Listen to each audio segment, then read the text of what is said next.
I installed a hidden camera in my own kitchen. I watched my daughter-in-law, Dr. Evelyn Hayes, crush a small, gray, unlabeled pill into my morning coffee. She looked around, smiled, and stirred it in. She and my son were convinced I was losing my mind. They had no idea I was just starting to see clearly for the first time in months. Before I tell you how I exposed their entire sickening plan, let me know where you are watching from in the comments below. Hit that like button and subscribe if you believe that underestimating the old man is always a mistake. My name is Benjamin Carter. I am 70 years old, and I am staring at a document that could make or break my company, a $50 million development contract, and I cannot read it. The numbers blur, swimming like black insects on the white page. My office here in my home on the Upper East Side is quiet. The antique grandfather clock my late wife Sarah loved ticks loudly in the silence. It is the only sound I can focus on. I try to pick up my pen, a heavy gold Mont Blanc. My hand shakes. Not a tremor, a violent, uncontrollable shake that rattles the pen against the solid mahogany desk. I grip my right wrist with my left hand, trying to force it still. It's useless. This is not me. This is not Ben Carter. The man who built Carter Holdings from nothing, from a single rented pickup truck and a tool belt 40 years ago, is not this trembling old man. The man who stared down union bosses and crooked city inspectors in the 80s does not get defeated by a piece of paper. But for the last 6 months, for the 6 agonizing months since my son Matthew and his wife Evelyn moved in to help me, I have been fading. The dizziness started first, then the shaking, and now this fog, this damned brain fog that makes the world feel like it's wrapped in cotton. The door to my study clicks open. I don't need to look up to know who it is. Dr. Evelyn Hayes, my daughter-in-law. My 44-year-old, highly respected geriatrician, my caregiver. She glides in silent on the plush carpet.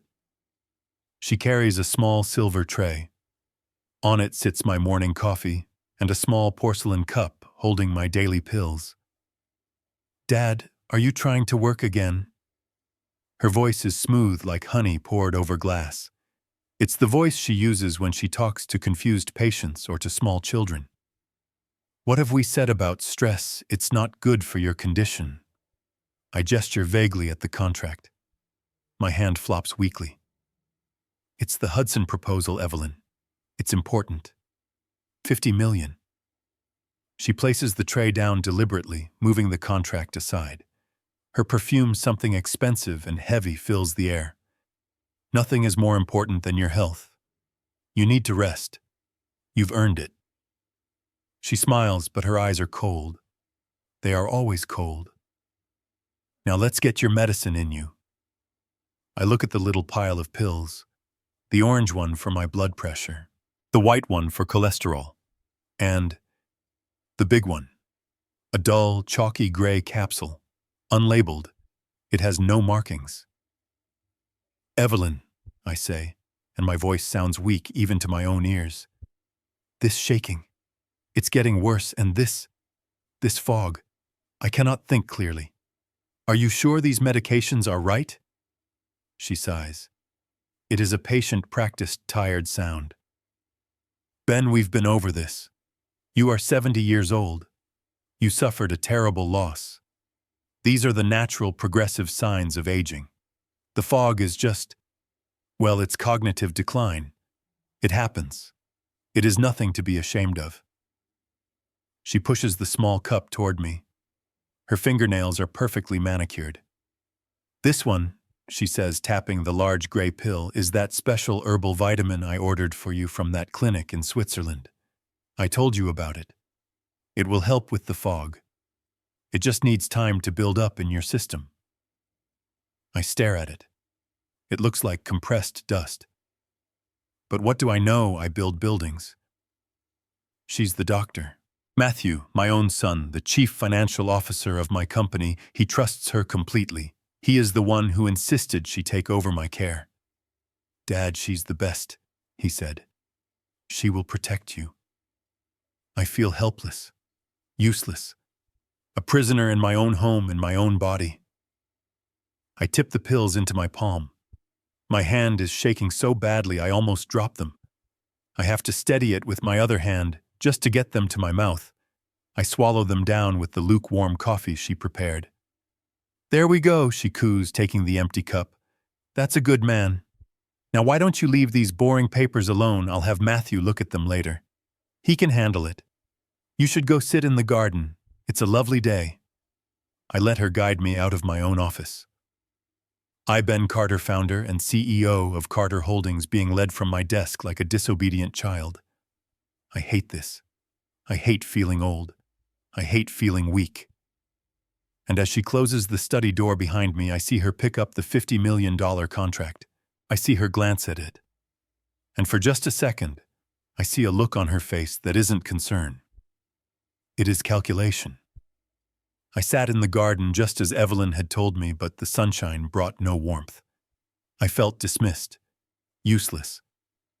I was staring at a rosebush Sarah had planted, trying to remember what it felt like to have a clear thought, when my pocket buzzed. It was my phone. I fumbled for it, my shaking hands almost dropping it on the stone path. I managed to answer the video call. It was Emily, my daughter. My 42-year-old, brilliant, stubborn daughter calling from Seattle. She's an architect out there, built her own life, always had a spine of steel, just like her mother. Her face appeared bright and smiling. "Dad, hi. I'm just taking a quick break between..." The smile vanished. It didn't just fade. It shattered. Her eyes widened, her face flooding with a sudden raw panic that jolted me more than the coffee. "Dad," she said, her voice sharp, different. "What's wrong?" "You look awful.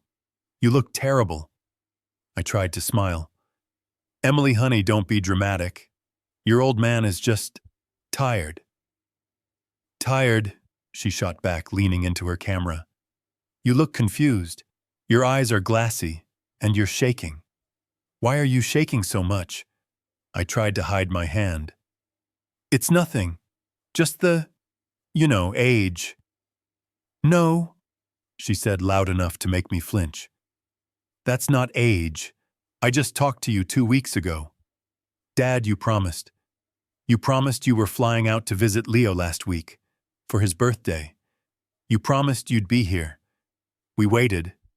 I called and Evelyn said you weren't feeling up to travel. What happened? Did you forget?" I stared at her, blankly. "Leo, my grandson, his birthday. I had no memory of the promise. None. It was a complete black hole. I would never ever forget my grandson's birthday. But I had. The terror that gripped me then was cold, absolute. Evelyn had said this was just mild cognitive decline, a normal part of grieving and aging. But forgetting my own grandson. Forgetting a trip I apparently promised to take. This wasn't mild. This was an erasure. Emily was crying now, angry tears. "She's doing this," she whispered, her voice trembling with fury. "What are you talking about, honey?" "Evelyn." "Dad, I don't trust her. She controls everything you do. She answers your calls. She manages your schedule. She manages your medication. The last time I visited 6 months ago, you were fine. You were sharp. You were still you. Now you look like a ghost. Evelyn is a doctor, Emily. She's just helping. Helping." Emily's laugh was bitter. "Dad, she's isolating you. Are you on any new medication?" "Something you weren't on before. I thought of the gray, chalky pill, the herbal vitamin." I don't know. Just some vitamins she ordered. From Switzerland." "Vitamins from Switzerland," Emily repeated, her voice dripping with sarcasm. "Dad, listen to me. Listen to my voice. I want you to go to another doctor, a real doctor, someone who isn't her, someone who isn't family. Get a full blood panel, a full workup. Please, Dad, do it for me. Do it for Leo. Do it because the man I'm looking at right now is not my father." The call ended. I sat there in the garden, the phone heavy in my shaking hand. The sun was still shining. The roses were still beautiful. But everything had changed. Emily's panic, her certainty, it had pierced through the fog. She was right. I was being isolated. I was being managed. And that look I saw in Evelyn's eyes, it wasn't calculation. It was control. The fear was still there, but now it had a new companion, anger. Cold, sharp, and clear. Maybe this wasn't age. Maybe this wasn't decline. Maybe this was a setup. I had a plan. For the first time in 6 months, I had a single clear, independent thought. Emily was right. I had to see another doctor. And I had to do it without them knowing. The next morning I came downstairs dressed in a blazer and tie, not my usual loungewear. Evelyn was in the kitchen organizing my pill tray for the week. She looked up, surprised. "Dad? You're dressed. Are you going somewhere?" I had rehearsed the lie. It tasted like ash in my mouth, lying to my own family. But Emily's panicked face was seared into my mind. "Yes, I have lunch. An old friend from the Yale Club. Philip Hayes. You don't know him." I was a terrible liar. My hands were shaking, but this time it worked in my favor. It just made me look frail. Evelyn's smile was indulgent, the kind you give a child who thinks he has a secret. "The Yale Club, Dad, that's wonderful. A little social time will do you good. But are you sure you're up to the drive? Matthew could have his driver take you." "No." My voice was too sharp. I softened it. "No, I want to do it myself. I need to feel normal, Evelyn. Just for an afternoon. I'll be fine. Philip is expecting me at noon." She nodded, but her eyes were calculating. "All right. But you take your midday pills with you. And call me if you feel dizzy. Don't be a hero, Ben." She handed me the small pill bottle. I pocketed it, feeling like a spy in my own home. Getting to the garage was the first hurdle. My legs felt heavy. But the moment I was in my Mercedes, my S-Class, the one thing that still felt like mine, a surge of adrenaline cut through the fog. I started the engine.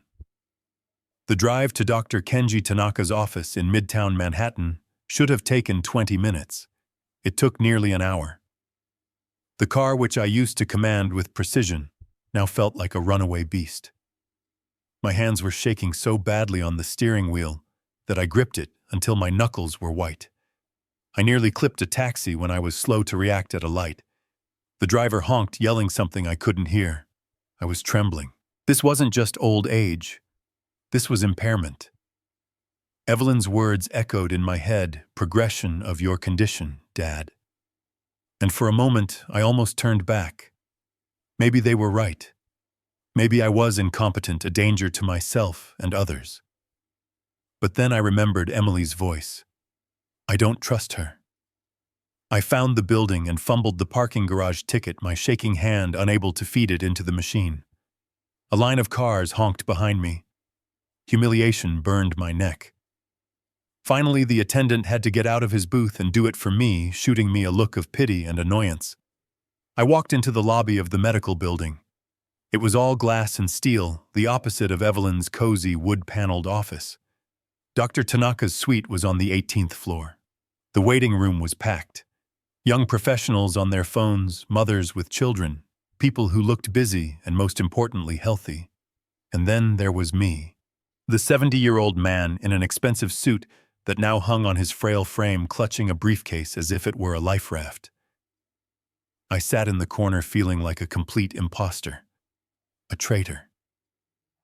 I was here behind my family's back, betraying the trust of my son and the woman who was, by all accounts, dedicating her life to caring for me. What if Evelyn was right? What if this Dr. Tanaka was a quack, as she would undoubtedly claim? What if he took one look at me and confirmed everything she'd said, that I was just a confused old man, ungrateful and paranoid, wasting everyone's time? But underneath the guilt, there was another feeling, a desperate, clawing hope, the hope that I was not crazy, the hope that this fog, this shaking, this prison of my own body was not a life sentence. the hope that Dr. Tanaka could look at me and find a reason, a fixable reason for all of it. "Mr. Carter," a nurse called. I stood up, my legs feeling weak.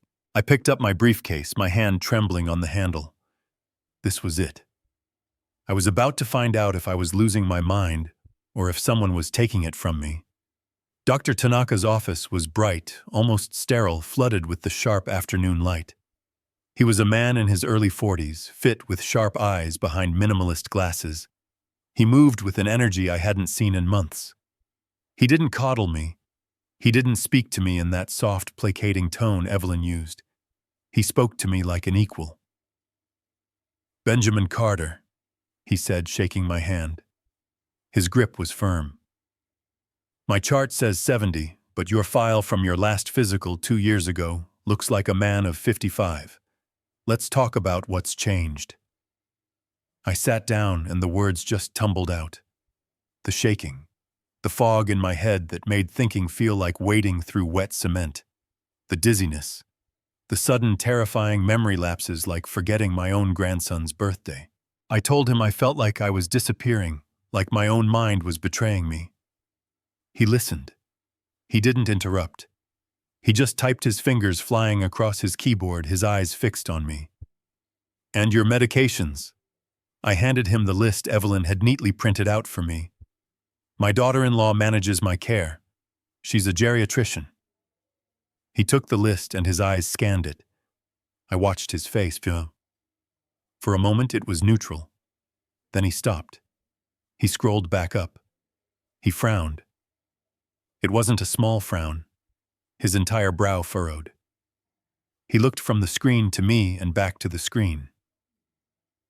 "Mr. Carter," he said, and his voice was suddenly very quiet, very precise. "Who has been treating you previously?" I felt a small prickle of defensiveness. "I just told you. My daughter-in-law, Dr. Evelyn Hayes. She's one of the top geriatric specialists at Mount Sinai." Dr. Tanaka swiveled in his chair to face me fully. He steepled his fingers, and the silence in the room stretched out, filled only by the ticking of a digital clock on his desk. It was a long, heavy silence. When he finally spoke, his professional, brisk tone was gone. It was replaced by something much more serious. Grave. "Mr. Carter," he said, "I don't want to alarm you, but I am looking at your file, your EKG from 2 years ago, your blood pressure logs. You have mild hypertension. Mild. The dosage of metoprolol listed here, this beta blocker, it's dangerously high." I must have looked confused.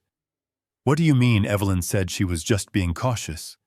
"Cautious," he said, shaking his head, a look of disbelief on his face. "This is a dosage I would prescribe to a patient in end-stage congestive heart failure. Someone whose heart we are deliberately trying to slow down to prevent it from failing completely. For a man with your baseline, this amount of medication is enough to cause the exact symptoms you are describing. The brain fog, the tremors, the dizziness.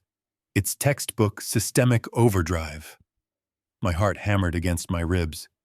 Are you saying she's wrong?" "I'm saying this dosage is highly, highly irregular," he said carefully.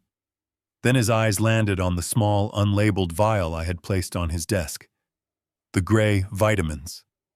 He picked it up, rolling one of the chalky capsules between his thumb and forefinger. "And what is this? You said she called it a vitamin." "Yes, an herbal formula from Switzerland. She said it was to help with the fog."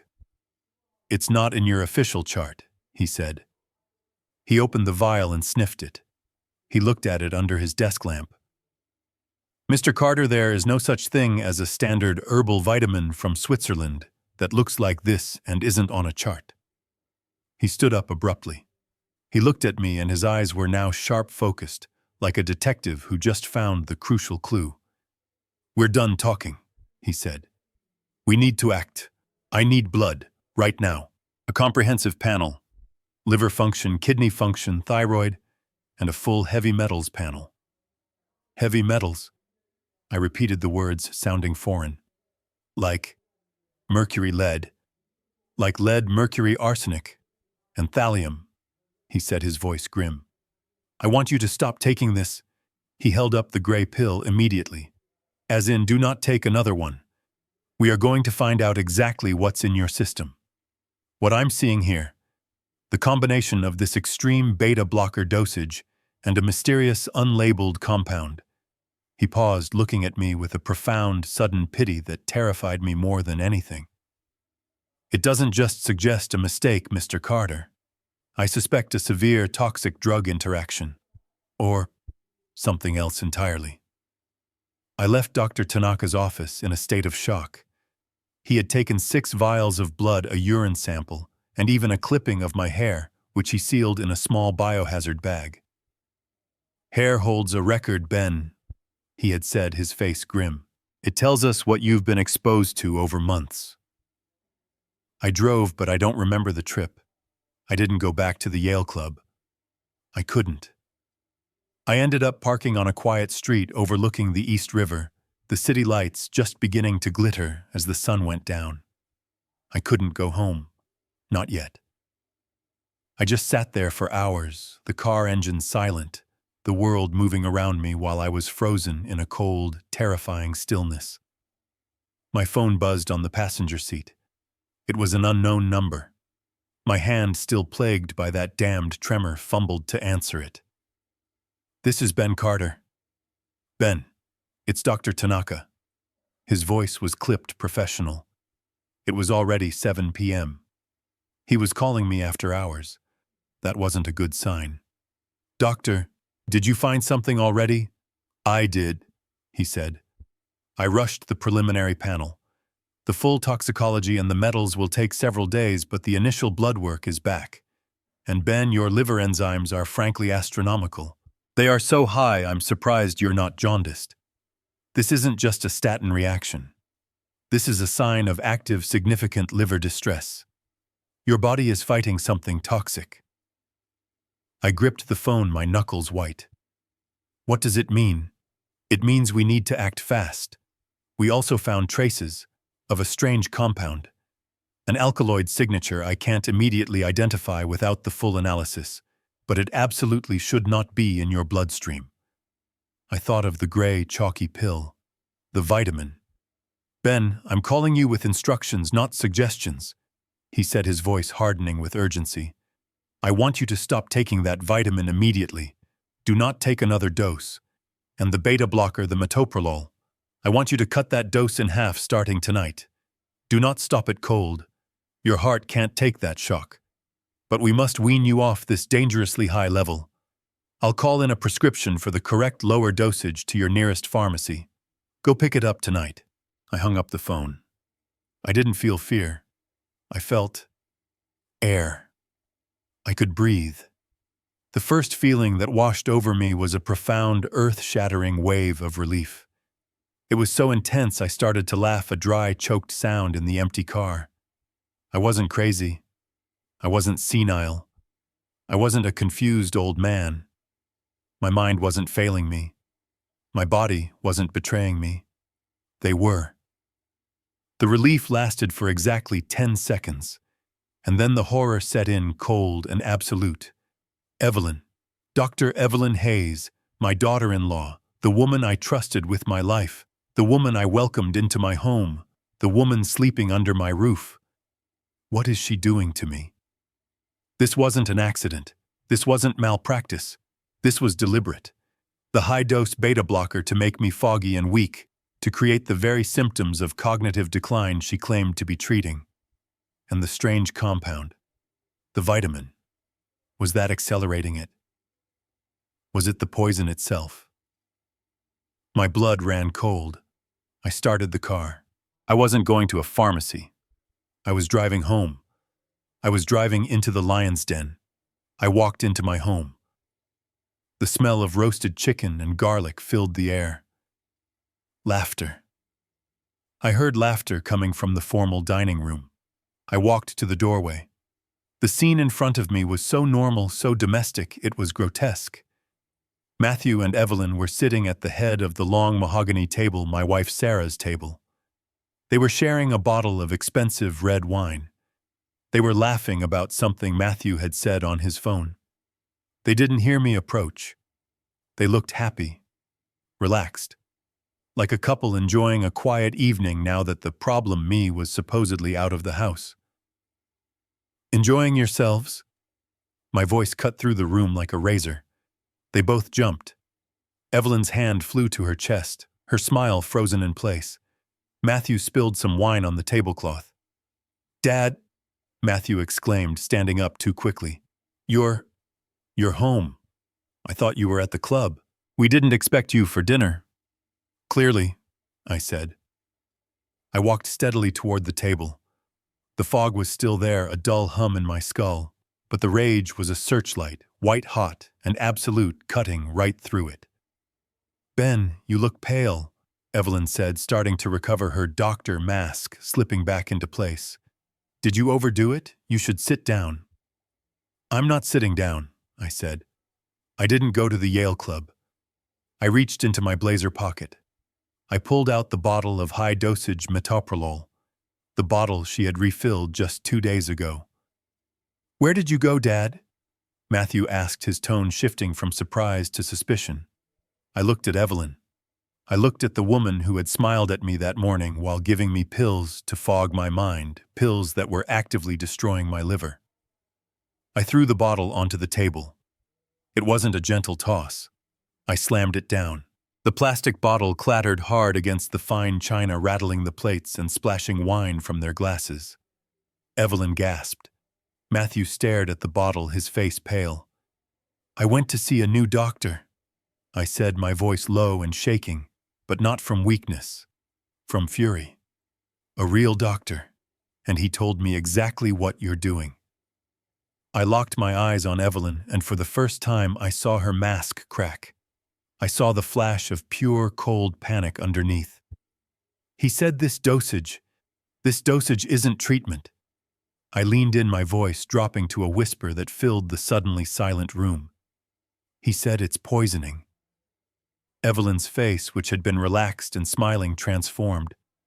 But it wasn't fear I saw. It was offense. Pure theatrical wounded offense. She stood up so quickly her chair scraped loudly against the hardwood floor.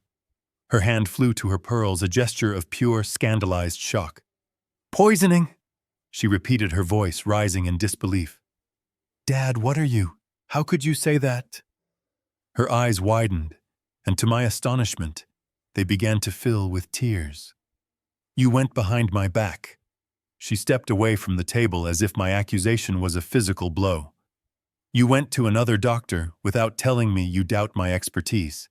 Evelyn, he said the dose was... He said..." She cut me off, her voice sharp with indignation. "Who is he? Who is this Dr. Tanaka, some random general practitioner in a strip mall? Does he know your history? Does he know the complexity of your cardiac condition? I spent 10 years in medical school and residency at Johns Hopkins. I am a board-certified geriatric specialist.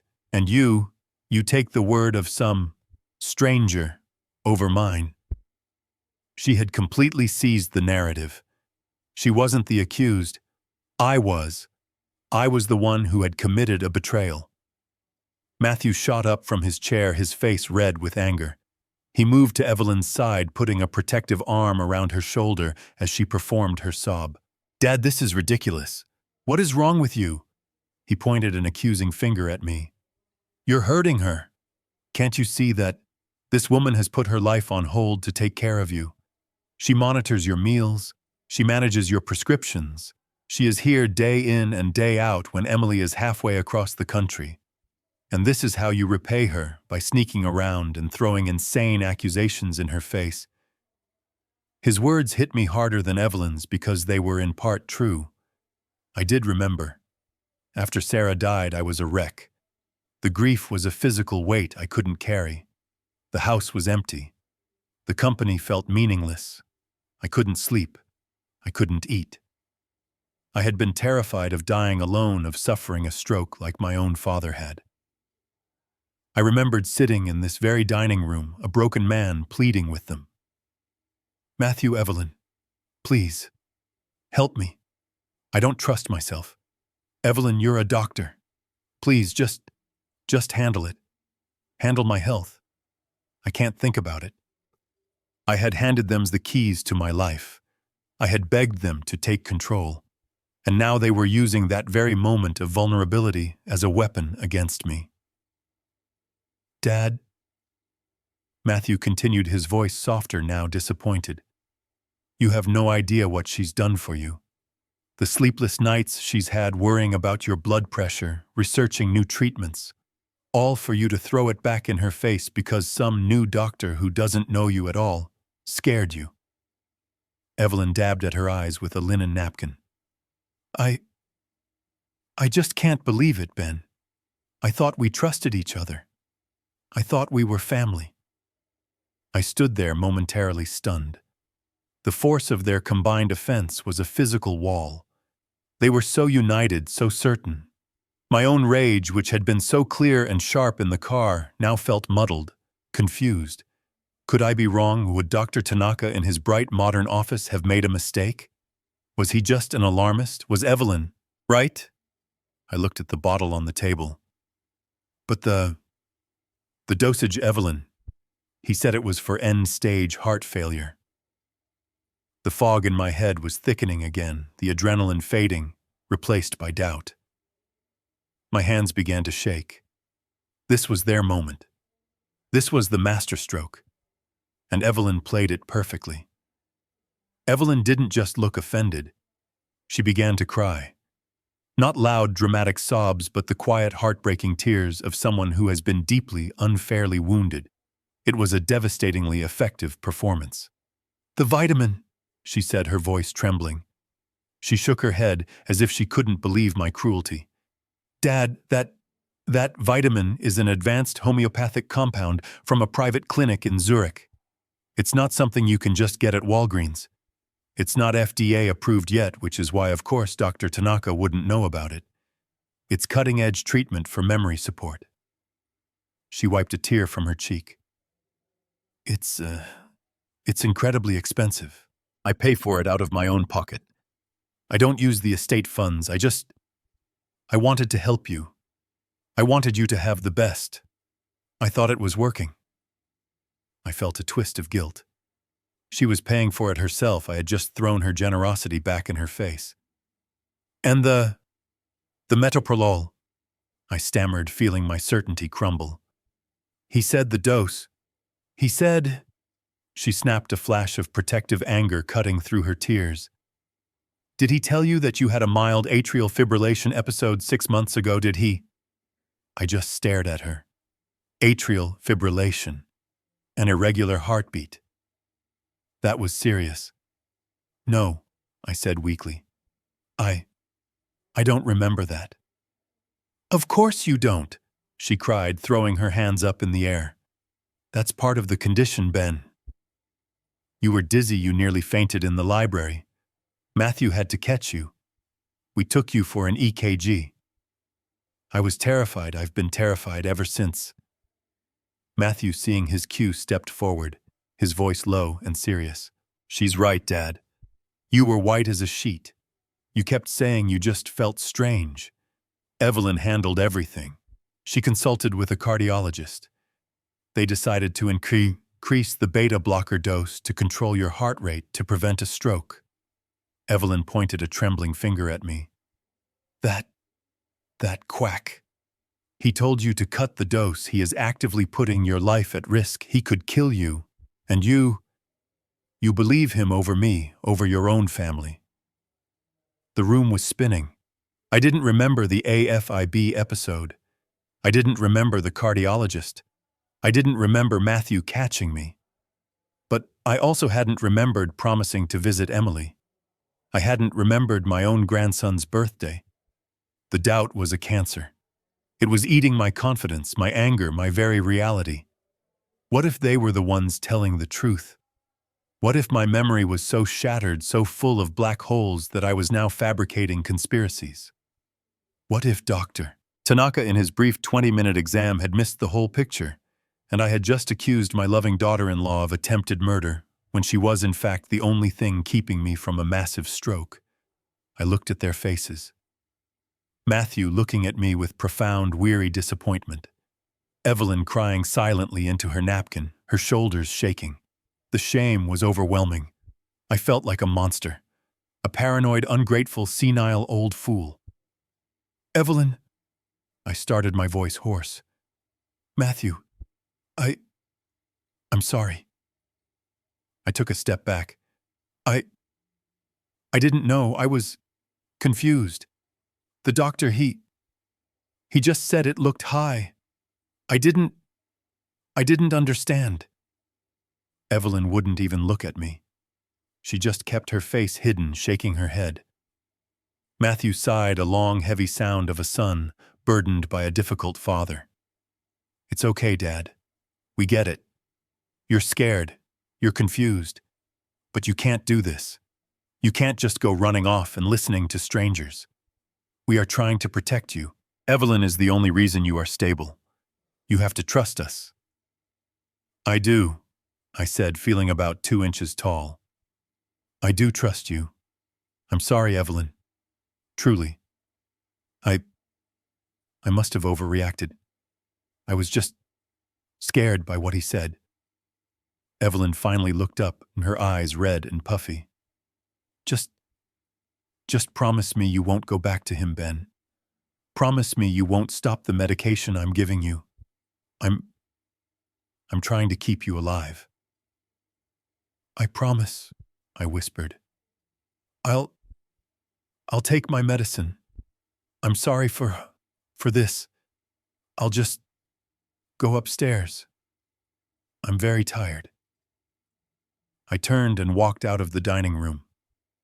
I felt their eyes on my back, a heavy weight of pity and disappointment. I was so ashamed of myself, of my failing mind, of my ingratitude. I didn't look back. If I had, I would have seen Matthew put his arm around Evelyn's waist, pulling her close. I would have seen her tears stop instantly, as if a faucet had been turned off. I would have seen the cold, triumphant smile they exchanged as they heard my footsteps retreating, defeated, up the stairs. I went upstairs to my bedroom, but I did not get in bed.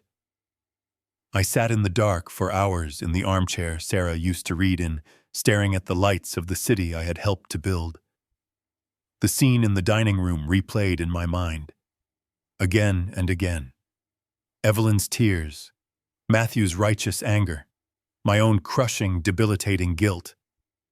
But the more I replayed it, the more it felt wrong. It was not just a good explanation. It was a perfect one. It was hermetically sealed. Every objection I had was met with a flawless, emotionally devastating answer. My memory gap about the atrial fibrillation, that was proof of my condition. The high dosage that was preventing a stroke. The new doctor. He was an ignorant quack who was endangering my life. Her performance was flawless. But maybe that was the problem. It was a performance. The tears were instant. The indignation was precise. The story about the Swiss vitamin paid for out of her own pocket was designed to make me feel like the lowest, most ungrateful man on earth. And it had worked. But now in the silence, the cold logic that had built Carter Holdings began to surface, pushing through the fog. A new thought emerged, sharp and clear. If I am so cognitively impaired, so confused and paranoid, how did I have the clarity to seek a second opinion in the first place? The two ideas canceled each other out. Evelyn was telling me I was too sick to trust my own mind, but my mind had just done something perfectly rational. I had to know. I decided to do what any man who has built an empire does. I would run an analysis. I would isolate the variables. Dr. Tanaka had identified two primary issues: the dangerously high beta blocker dosage and the mysterious unlabeled vitamin. Evelyn's terrifying story about the stroke had cornered me. If I stopped the metoprolol and she was telling the truth, I could die. That was a risk I wasn't willing to take. Not yet. But the gray pill, the vitamin, that was the variable. She claimed it was helping the fog. Dr. Tanaka suspected it was causing the toxicity. One of them was lying, and I was going to find out which one. I promised her I would take my medicine. I would not keep that promise. The next morning, Evelyn entered my room with the silver tray. Her smile was back, but now it looked different to me. It looked brittle. "Good morning, Dad. I'm so glad you're feeling more like yourself. I brought your coffee and your pills." I sat up in bed, performing my role as the frail, apologetic old man. "Thank you, Evelyn. I am so sorry about last night." "Shh, it's forgotten," she cooed. "Just rest." She watched me. I knew she would be watching. She needed to ensure her patient was compliant. I picked up the handful of pills. My hand was shaking terribly, the tremor amplified by my nerves and the high dosage of the beta blocker. But for the first time, I used the tremor to my advantage. As my shaking hand came to my mouth, I let the pills rattle against my teeth. In that split second of spastic movement, I used my tongue to push the large gray capsule into my cheek, swallowing the others with the coffee. It was a trick my father taught me when I was a boy, trying to avoid bitter aspirin. I smiled weakly at her. "See, all gone." She smiled back, satisfied. "Good. Now I have rounds at the hospital.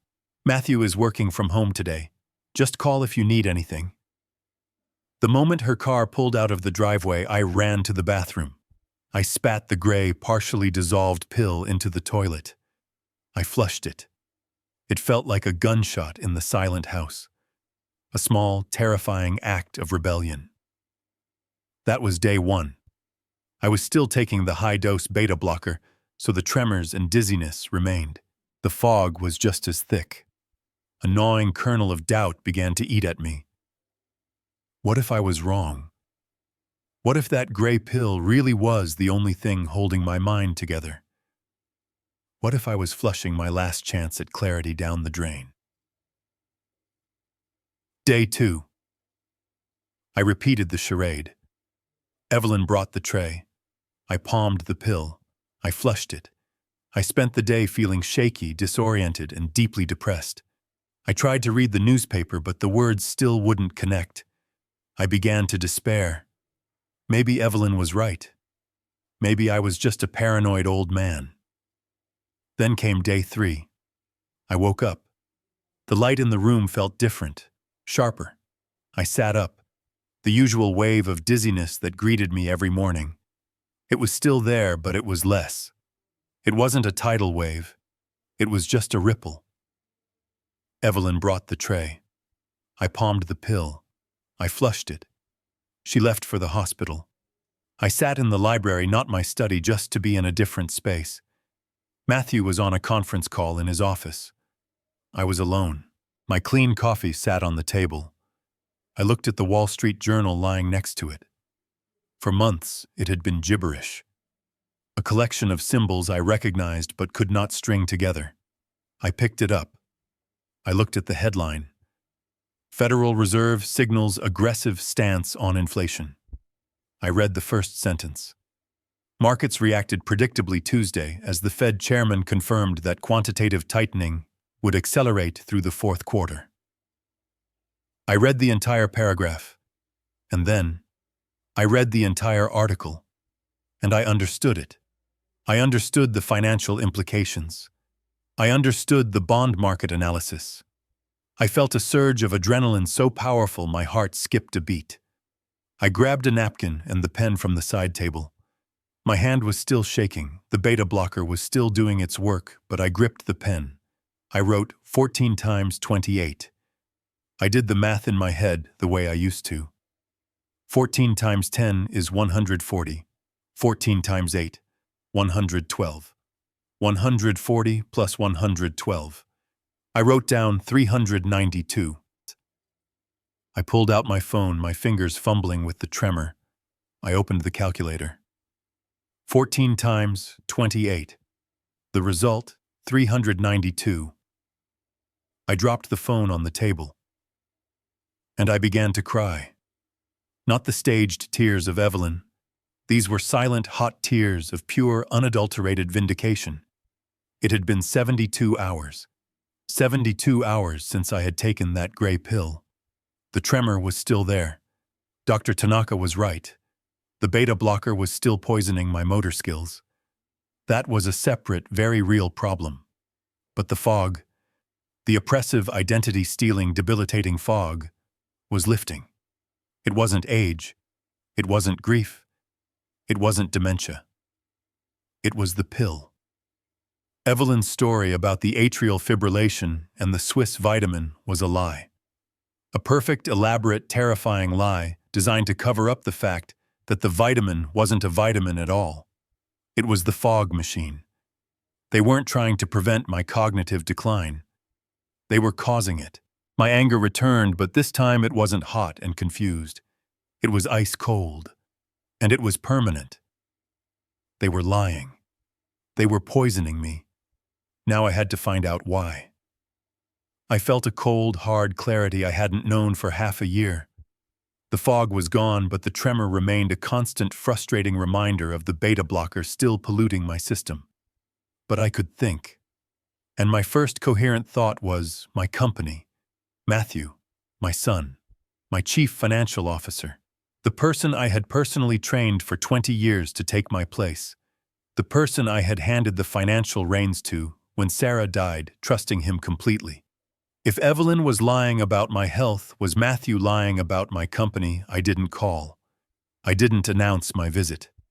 I put on my best suit, the one I used to wear for board meetings, and had my driver take me to the Carter Holdings building in Midtown.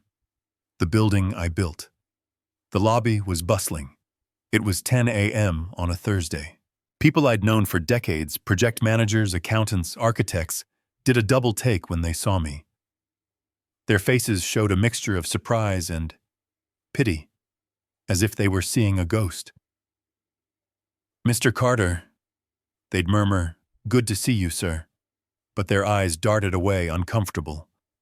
They had all heard the rumors. The old man was failing. The old man was losing his mind. Matthew was in charge. I walked straight to the executive floor, straight to my own corner office. The door was closed. Matthew was inside, feet up on my desk, laughing on a phone call.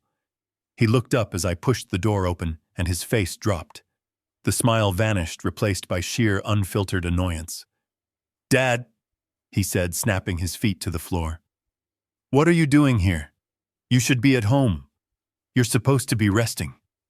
He was already out of his chair, moving toward me, his hands out in that gentle, placating way, as if trying to herd a confused animal back into its pen. "I'm here to work, Matthew," I said. My voice was raspy, but it was firm. "Work, Dad, no. We talked about this."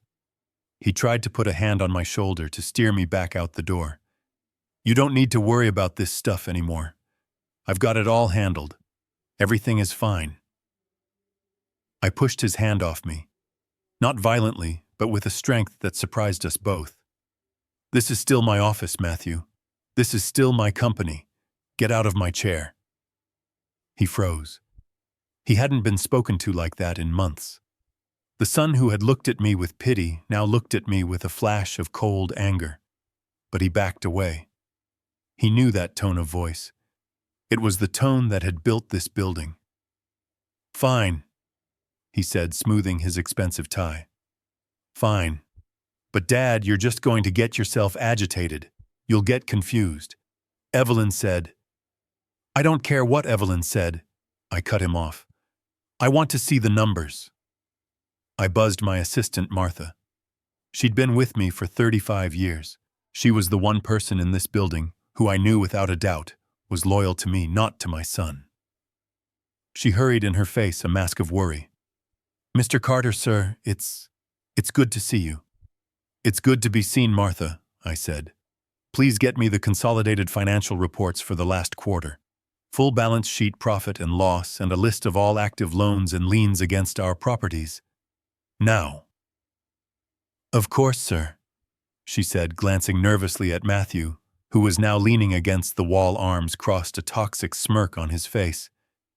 "Dad, you're not going to understand those," Matthew said, his tone condescending. "It's complex. We've restructured some debt. It's all part of the new growth strategy."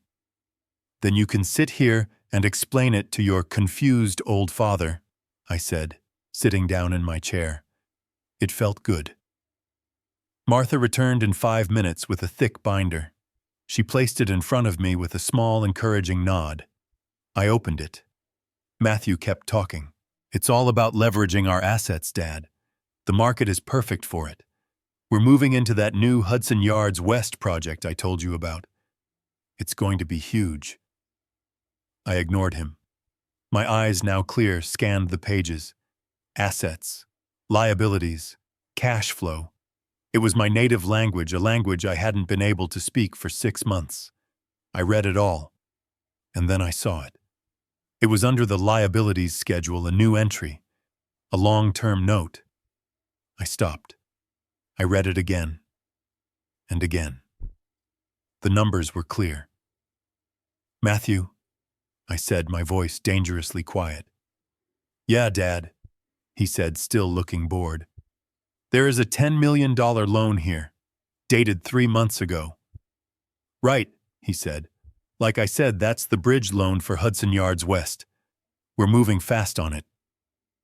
I looked up from the page, my entire body ice cold. A $10 million bridge loan, secured by this building, secured by our headquarters. It's just a formality, Dad. The bank needed prime collateral. It's smart business. I stared at him. The blood was pounding in my ears. Smart business, Matthew. I built this company on one principle: we do not leverage our core assets. Ever. We build with our own cash. We own everything outright. You know that. And you never, ever take out a loan of that size without my express written approval. He sighed, pushing himself off the wall. Dad, I have your approval. You signed the papers. What? You signed them, right at home in your study, about 3 months ago. You and me and Evelyn, we went over the whole thing. You were excited about it. He even laughed. You don't remember, Dad. It's okay. This is exactly what I was talking about. This is why you need to rest. I looked at him. I looked at his calm, pitying face. And I knew with the same certainty that I knew my own name that I had never seen discussed or signed any $10 million loan. I had never not in my right mind mortgaged my company's home. I was not losing my mind. I was being robbed. $10 million. I repeated, my voice low and cold. I looked up from the binder and stared at my son. You're telling me you took out a $10 million loan against this building, and I approved it? Matthew didn't flinch. He just sighed. It was a long, theatrical, put-upon sigh, the kind a man gives when he's dealing with an unreasonable, difficult relative. He ran a hand through his perfectly styled hair, a picture of weary patience. Dad, we've been over this, he said, his voice dripping with that toxic pity I was beginning to recognize. We had a whole meeting about it, right at home, in your study. We did not, I said. I would remember mortgaging my own headquarters, Matthew. But you don't remember Dad, he said, stepping closer. He spoke softly, as if I were a frightened animal he was trying to calm. That's the problem. That's what Evelyn and I have been trying to manage. He leaned against the desk, projecting an aura of complete control. We were all there. It was about 3 months ago, a Tuesday evening. Evelyn brought you your tea, the new herbal kind she got you. We sat on the leather couches. I spread out the entire prospectus for the Hudson Yards West project. He was painting a memory for me, filling in the black holes in my mind with his own fiction. It was terrifying. We talked about it for an hour. He continued, his voice smooth and reassuring. We discussed the leveraging strategy, the interest rates. Dad, you were excited. You said it was the boldest move the company had made in a decade. You said it reminded you of when you were young. You applauded. My mind raced, trying to find the memory. A Tuesday, tea, the study. I remembered nothing. Just fog. 6 months of fog. But I would remember that. Wouldn't I I don't remember that, Matthew. I would not approve this. We have 40 million in liquid cash reserves. Why would we take on debt and risk this building when we could fund it ourselves? He shook his head, that look of profound, sorrowful disappointment on his face. It was the look that had made me feel so guilty in the dining room. See, this is what I mean. We talked about that too. I explained that we needed to keep the cash reserves free for opportunistic acquisitions. That leveraging the building at this low interest rate was a much smarter financial move. You agreed, Dad. You said I was right. I don't believe you, I whispered, but the clarity I'd felt just an hour ago was beginning to waver. That icy fear was returning. You don't have to believe me, Dad, he said, and his voice was so kind it was cruel. He turned to his large monitor, clicked his mouse a few times. Just look. You signed the loan agreement. He turned the screen toward me, and there it was, the signature page of the bank agreement.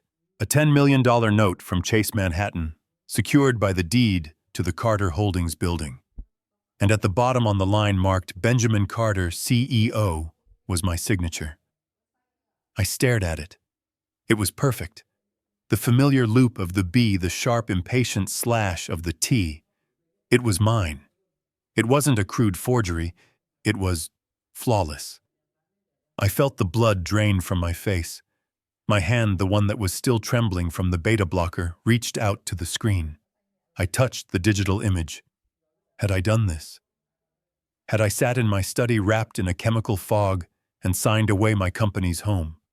Had I been excited about it? Had I applauded? You don't remember, do you? Matthew asked, his voice now a gentle, heartbreaking murmur. You don't remember any of it. I sank back into my chair. The room felt like it was tilting. The man who had entered this office an hour ago, cold and certain, was gone. In his place was a terrified old man. Dad, Matthew said, sitting on the edge of the desk next to me, placing a hand on my shoulder. This is it. This is exactly why Evelyn and I are so worried. This is why we're trying to get you to rest. You're having massive memory lapses. You're signing off on $10 million deals and forgetting them an hour later. You're not just confused, Dad. You're sick. You need help. I looked at my perfect signature. I looked at his concerned, loving face. I was trapped. He had an answer for everything. He had proof. I was no longer sure what was real and what was the fog. Was I a victim, or was I just losing my mind? I stood up, shaking. I have to go. Dad, wait. Let me have my driver take you home. You're in no condition to. I said I have to go. I snapped, pulling away from his touch. I walked out of the office, past Martha's worried face, past the pitying looks of my employees. I didn't know what was true anymore. I only knew one thing. I had signed it. Or I hadn't. Either way, I was in more trouble than I could have ever imagined. I didn't let Matthew's driver take me. I drove myself. My hands were clamped onto the steering wheel, the tremor from the metoprolol still shaking them, yet my mind was grinding, analyzing, replaying the scene in the office. You signed it, Dad. You don't remember. His voice, so calm, so full of pity. He had an answer for everything. He had a memory for every black hole. He had proof. When I got home, the house was silent. Evelyn was still at the hospital. Matthew was at the office. I was alone. I went straight to my study. I turned on my computer, my fingers clumsy and shaking, and accessed the company server. I pulled up the scanned loan document that Matthew had shown me. There it was. My signature. Benjamin Carter. I stared at it for 10 minutes. It was beautiful. The strong upstroke on the B, the confident flow of the Carter. It was the signature of a man in his prime, a man in complete control. I pulled open the top desk drawer. I took out my checkbook. I took out a pen. I tried to sign my name on a blank piece of paper. My hand shook. The pen dragged across the paper. The B was jagged. The C was wobbly. The tremor, the one Evelyn said was just age, and Matthew ignored, made my signature look like a seismograph reading. It was the signature of a sick man. It was my signature as it had been for the last 6 months. I held the shaky, pathetic signature I had just written next to the flawless, powerful signature on the computer screen. They were not the same. The one on the screen, it wasn't just perfect. It was too perfect. It was the signature I used to have 5 years ago. Before Sarah died. Before the fog. Before the shaking. It wasn't a signature. It was a file copy. It was a digital stamp. You don't remember, Dad. My blood ran cold. He was right. I didn't remember signing it. I didn't remember signing it because I had not signed it. Matthew had lied. He hadn't just allowed me to sign something in a confused state. He had bypassed me entirely. He had forged it. He had taken my authority, my name, and used it to mortgage the company I built.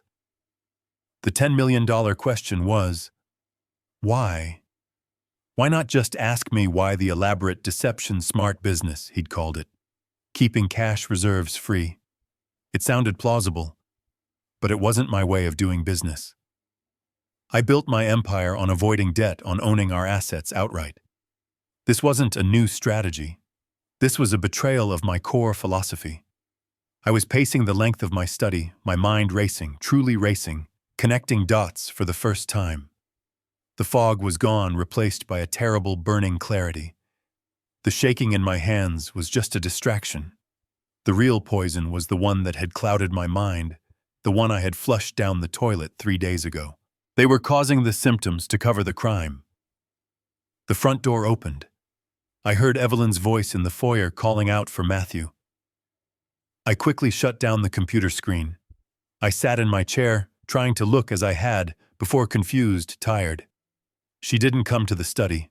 I heard her footsteps on the hardwood floor, moving to her own office down the hall. I crept out of my study. Her door was slightly ajar. I stood in the shadows of the hallway, listening. She wasn't talking to a colleague. Her voice was low, tense, and angry. "I don't care what the timeline is, you need to move it faster," she whispered into her phone. A pause. "No, he's not a problem. He's exactly where we need him to be. He's completely confused." My fists clenched. She was talking about me. "He actually went to the office today," she said with a dry, humorless laugh. "Matthew handled it. He showed him the loan papers. Ben didn't remember a thing. He's putting in our hands." Another pause. Her voice dropped even lower, becoming sharp, urgent.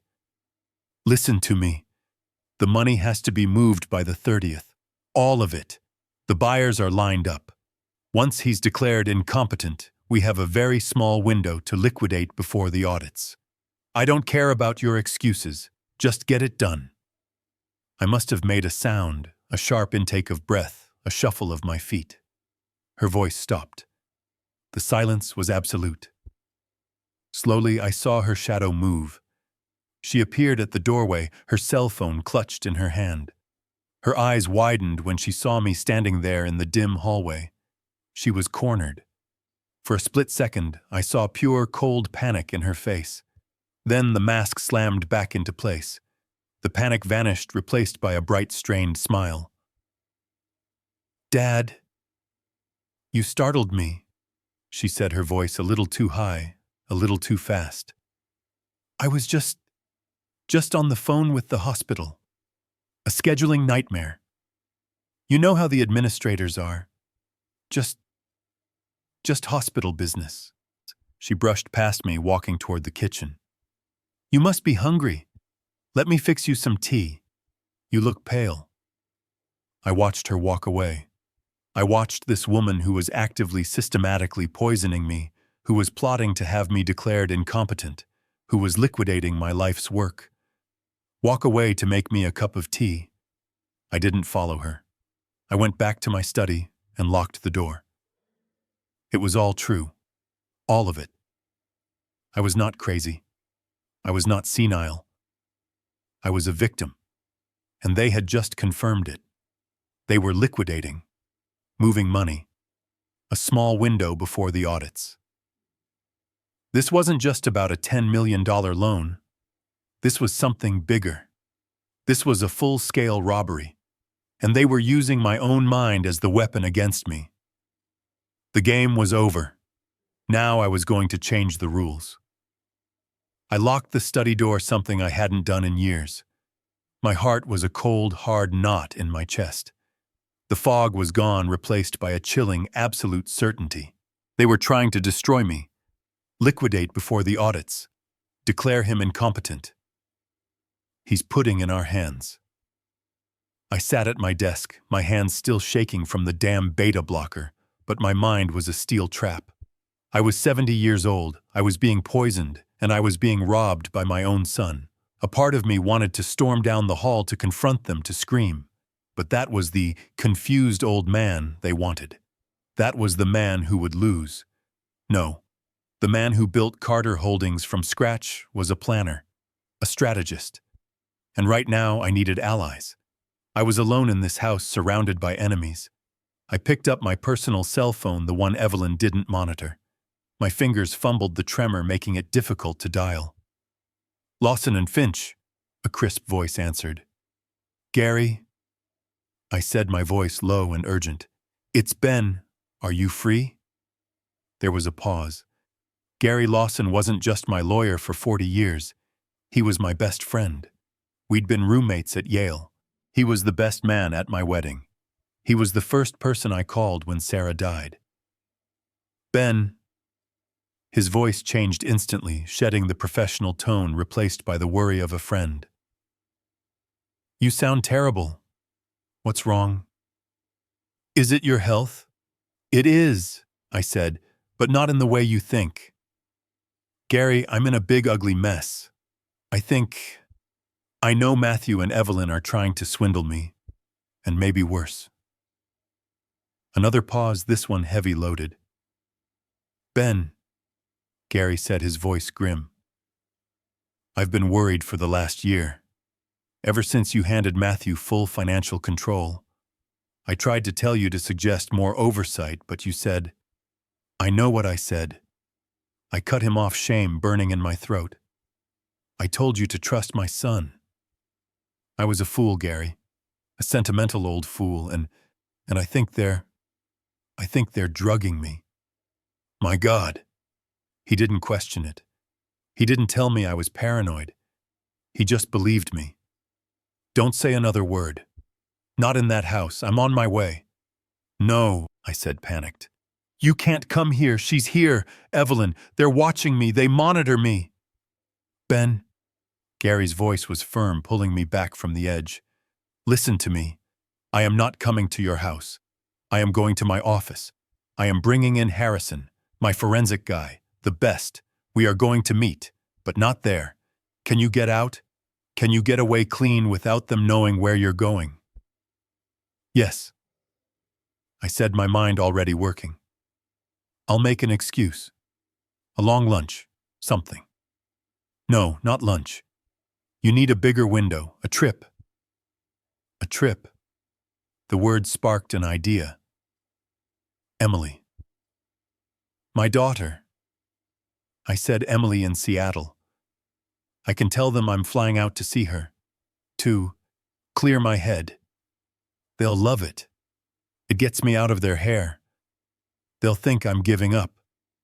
"Perfect," Gary said. "How long can you make it for?" "A week. I'll tell them I'm leaving for a week starting tomorrow." "Good. Now here's what you do. You book that flight to Seattle. You book it on your main credit card, the one they probably watch. You make sure they see the charge. Make sure they know you're gone." "But Gary, I need to see you. I need the audit." "I know," he said, and I could hear the strategist in him, the lawyer I'd paid millions to over the years taking over. "You're going to book the flight to Seattle, and then you're going to book a second flight from Seattle back to New York, landing at LaGuardia, not JFK. Book it under a different name. Benjamin Charles. Your middle name. Pay cash at the airport if you have to. I don't care. I will have a car waiting for you at LaGuardia. It will take you to a secure hotel room I've already booked. Harrison and I will meet you there. As far as Matthew and Evelyn are concerned, you will be on the West Coast mending fences with your daughter. A plan. A real solid plan. Gary, I said, my voice thick with a gratitude that was almost painful. Thank you. Don't thank me yet, Ben, he said grimly. We're going to find out what these vipers have done, and then we're going to bury them. I hung up the phone. I took a deep breath. The tremor in my hands hadn't stopped. But for the first time in 6 months, I felt perfectly, terrifyingly steady. I went downstairs for dinner. I played the part of the defeated old man perfectly. I was quiet, my gaze downcast, my shoulders slumped. I let Evelyn fuss over my food, cutting my chicken for me, a humiliating act that made my stomach turn, but I endured it. Halfway through the meal, I looked up, my hand shaking, as I set down my fork. Evelyn, Matthew, I said, my voice intentionally frail. I've been thinking about what you said, about me being confused, and what Emily said. I think I need a break. Matthew stopped eating his fork halfway to his mouth. A break, Dad? What do you mean? I'm going to fly to Seattle, I said, looking down at my plate as if ashamed. I'm going to see Emily. Maybe I need to apologize to her too. Just get away from the company. You were right, son. I need to rest. I'll be gone for a week. I watched them. I watched them closely over the rim of my water glass. I saw the flash of pure, unfiltered relief pass between them. It was faster than a heartbeat, but it was there. Evelyn's shoulders, which were always tense around me, visibly relaxed. Matthew's face broke into a broad, concerned smile that didn't reach his cold eyes. Dad, that's a wonderful idea, Matthew said, his voice oozing sincerity. Isn't it, honey? Oh, Ben, yes. Evelyn chimed in, reaching across the table to pat my shaking hand. Her touch felt like ice. What a fantastic decision. A change of scenery will do you a world of good. Get away from all this stress. Just relax. The next morning, they were almost giddy helping me pack. Evelyn laid out my clothes, hovering. Matthew booked the flight on my main credit card just as Gary had predicted. First class, Dad. You deserve the comfort. I'll have the car take you to JFK. They didn't just want me gone. They wanted me gone happily. They walked me to the security gate. Evelyn gave me a hug, her cheek cold against mine. Now you just focus on relaxing, she whispered. Don't worry about a single thing back here. Matthew and I have everything under control. I'm sure you do, I thought. I waved a frail old man off to see his daughter and walked through the gate. The flight to Seattle was 5 hours of agonizing clarity. The fog was gone, but the beta blocker tremor was relentless. I felt like a prisoner in a vibrating cage. When I landed at SeaTac, Emily was waiting, her face etched with worry. Dad, are you okay? You look fine, honey. I'm fine. But we have to move fast. Where is it? This way, she said, grabbing my bag. My friend's clinic is 10 minutes from the airport. She's waiting for us. We didn't go to her house. We didn't stop for coffee. We drove straight to a private, discreet medical building. This wasn't Dr. Tanaka's busy midtown office. This was a quiet, high-end lab, the kind that deals with clients who demand absolute confidentiality. A sharp woman named Dr. Wu, Emily's friend, was waiting. She didn't ask questions about family drama. She just looked at the preliminary report I'd had Dr. Tanaka's office securely fax over. He suspects thallium, she asked, her voice low. He suspects something toxic, I said. He told me to get a full heavy metals panel, hair, everything, while I was away from my home. Smart man, she said. Let's get to work. For the next hour, they worked with terrifying efficiency. They took more blood, 6 vials this time. They took urine. And then came the hardest part. Dr. Wu took a pair of scissors and cut a thick lock of my gray hair from the nape of my neck close to the scalp. Hair is a timeline, Mr. Carter. If something's been in your system for months, it's in here. It tells a story. I reached into the inner pocket of my blazer. I pulled out a small, clear plastic baggie. Inside were 3 of the dull gray pills I had managed to palm and save over the last few days. And this, I said, my voice shaking, this is the vitamin she gives me every single morning. Dr. Wu took the bag, carefully holding it up to the light. We'll run a full-gas chromatography mass spectrometry on this. We'll know exactly what's in it by morning. It was done. It was 6 p.m. Seattle time. My flight back to New York, the one booked under Benjamin Charles, was at 10 p.m. We drove back to the airport. Emily was silent, her hands gripping the steering wheel so tightly her knuckles were white. "Dad," she finally said, her voice thick. "Poison. You think they're poisoning you?" "I don't think, Emily," I said. "I know. I've been off that gray pill for 3 days and I can think again. I just need the proof." We parked at the departures curb. I grabbed my carry-on. "Dad, this is insane," she pleaded, grabbing my arm. "You shouldn't go back there. Stay here. Stay with me. We'll call the police." "No," I said, my voice hard. "Not yet. This isn't just about my health. I found something at the office. Something big. A $10 million forged signature. They're robbing me blind too. They're not just trying to make me sick, they're trying to erase me. I need to go back. I need to get the rest of the proof." I hugged her. It was a tight, desperate hug. "This is the hardest part, honey. If Matthew calls you, if Evelyn calls you, I am here. I am resting. I am confused. I am the clueless old man they think I am. Can you do that for me?" She looked at me, her mother's steel in her eyes. She nodded, tears streaming down her face. "Be careful, Dad." "They're the ones who need to be careful," I said. I walked into the terminal, just another passenger on a red-eye flight. By the time Matthew and Evelyn woke up in New York, I would already be back, checked into the St. Regis under a fake name, ready for war. They thought I was 3,000 miles away. I was right on their doorstep. I landed at LaGuardia at 5:30 in the morning, a ghost returning to his own city. I was Benjamin Charles, wearing a baseball cap pulled low, and I had paid cash for the ticket in Seattle. Just as Gary had promised, a dark sedan was waiting at the curb. The driver didn't say my name. He just held a small, discreet sign with the word Yale written on it. He drove me through the gray, pre-dawn streets of Manhattan.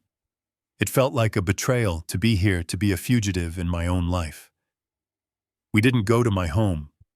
We went to the St. Regis. Gary had booked a suite under the law firm's name. It was a secure, anonymous, and ridiculously expensive safe house. The irony was bitter. I was hiding in a $5,000 a night suite, while my son and his wife were poisoning me in my own mansion. I spent the next 6 hours alone, pacing the thick carpet, my tremor a constant, humiliating reminder of the chemicals they were pumping into me. But my mind was sharp. The fog was gone, replaced by a cold, glittering rage. At exactly noon, there was a sharp, precise knock. Gary Lawson entered. He wasn't alone. Behind him were 3 people I didn't know, 2 men and a woman, all in dark, severe suits, all carrying heavy laptop bags. They looked less like accountants and more like a tactical team. "Ben," Gary said, his voice grim. He skipped the pleasantries.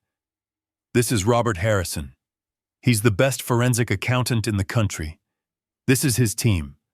They understand the urgency and the need for absolute discretion."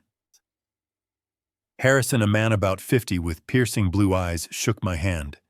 His grip was like a vice. "Mr. Carter, we're ready to begin." They didn't waste time.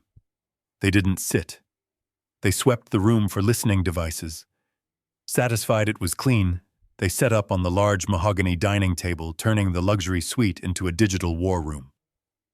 Laptops clicked open, portable hard drives whirred to life. "Okay, here's the situation," Gary said, plugging in his own laptop. "While Matthew is enjoying his workday thinking you're hiking near Mount Rainier with Emily, I have just exercised your absolute authority as chairman of the board. I've initiated an emergency high-level audit citing potential external irregularities.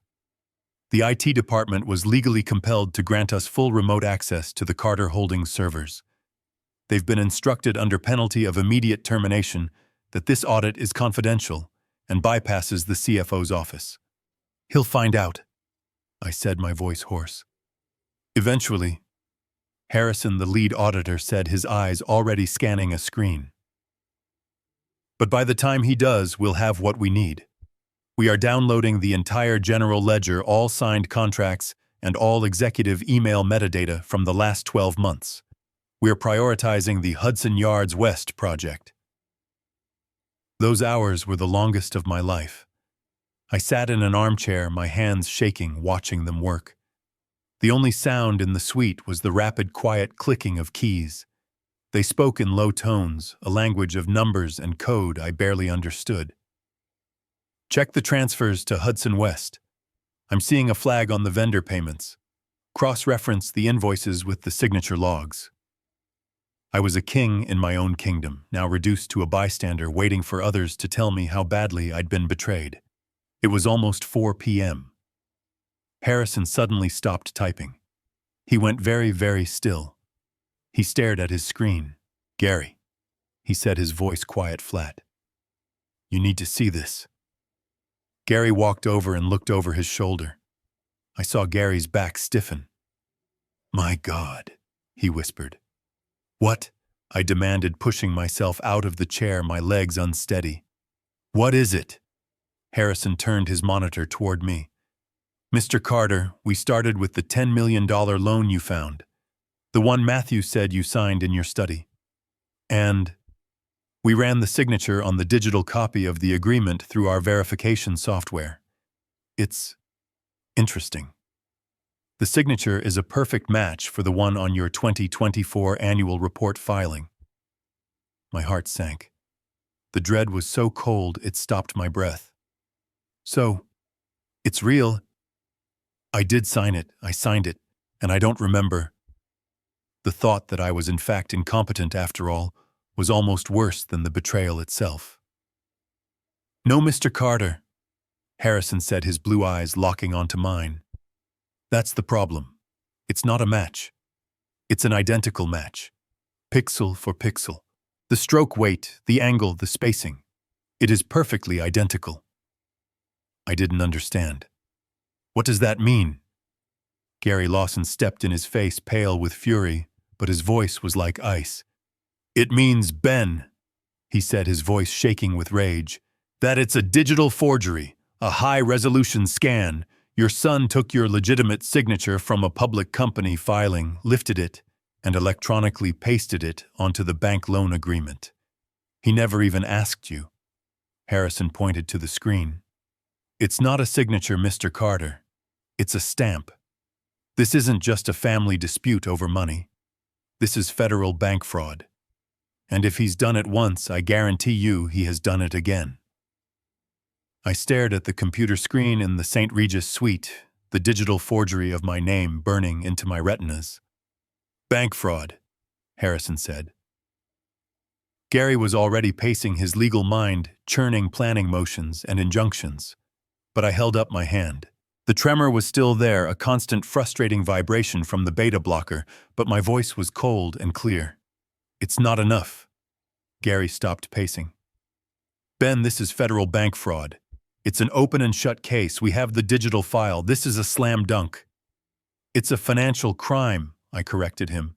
"It's Matthew's word against mine. He'll just say I authorized it verbally. He'll say I'm senile and forgot. He'll use the very fog that they created as his defense. I have the what, but I don't have the how. I don't have the poisoning. I need to see them. I need to see the pill. I need to hear them admit it. I need undeniable, irrefutable proof." Gary understood immediately. The house. You need eyes and ears in the house. Exactly. I picked up my secure encrypted phone. I didn't call the standard security firm Carter Holdings uses.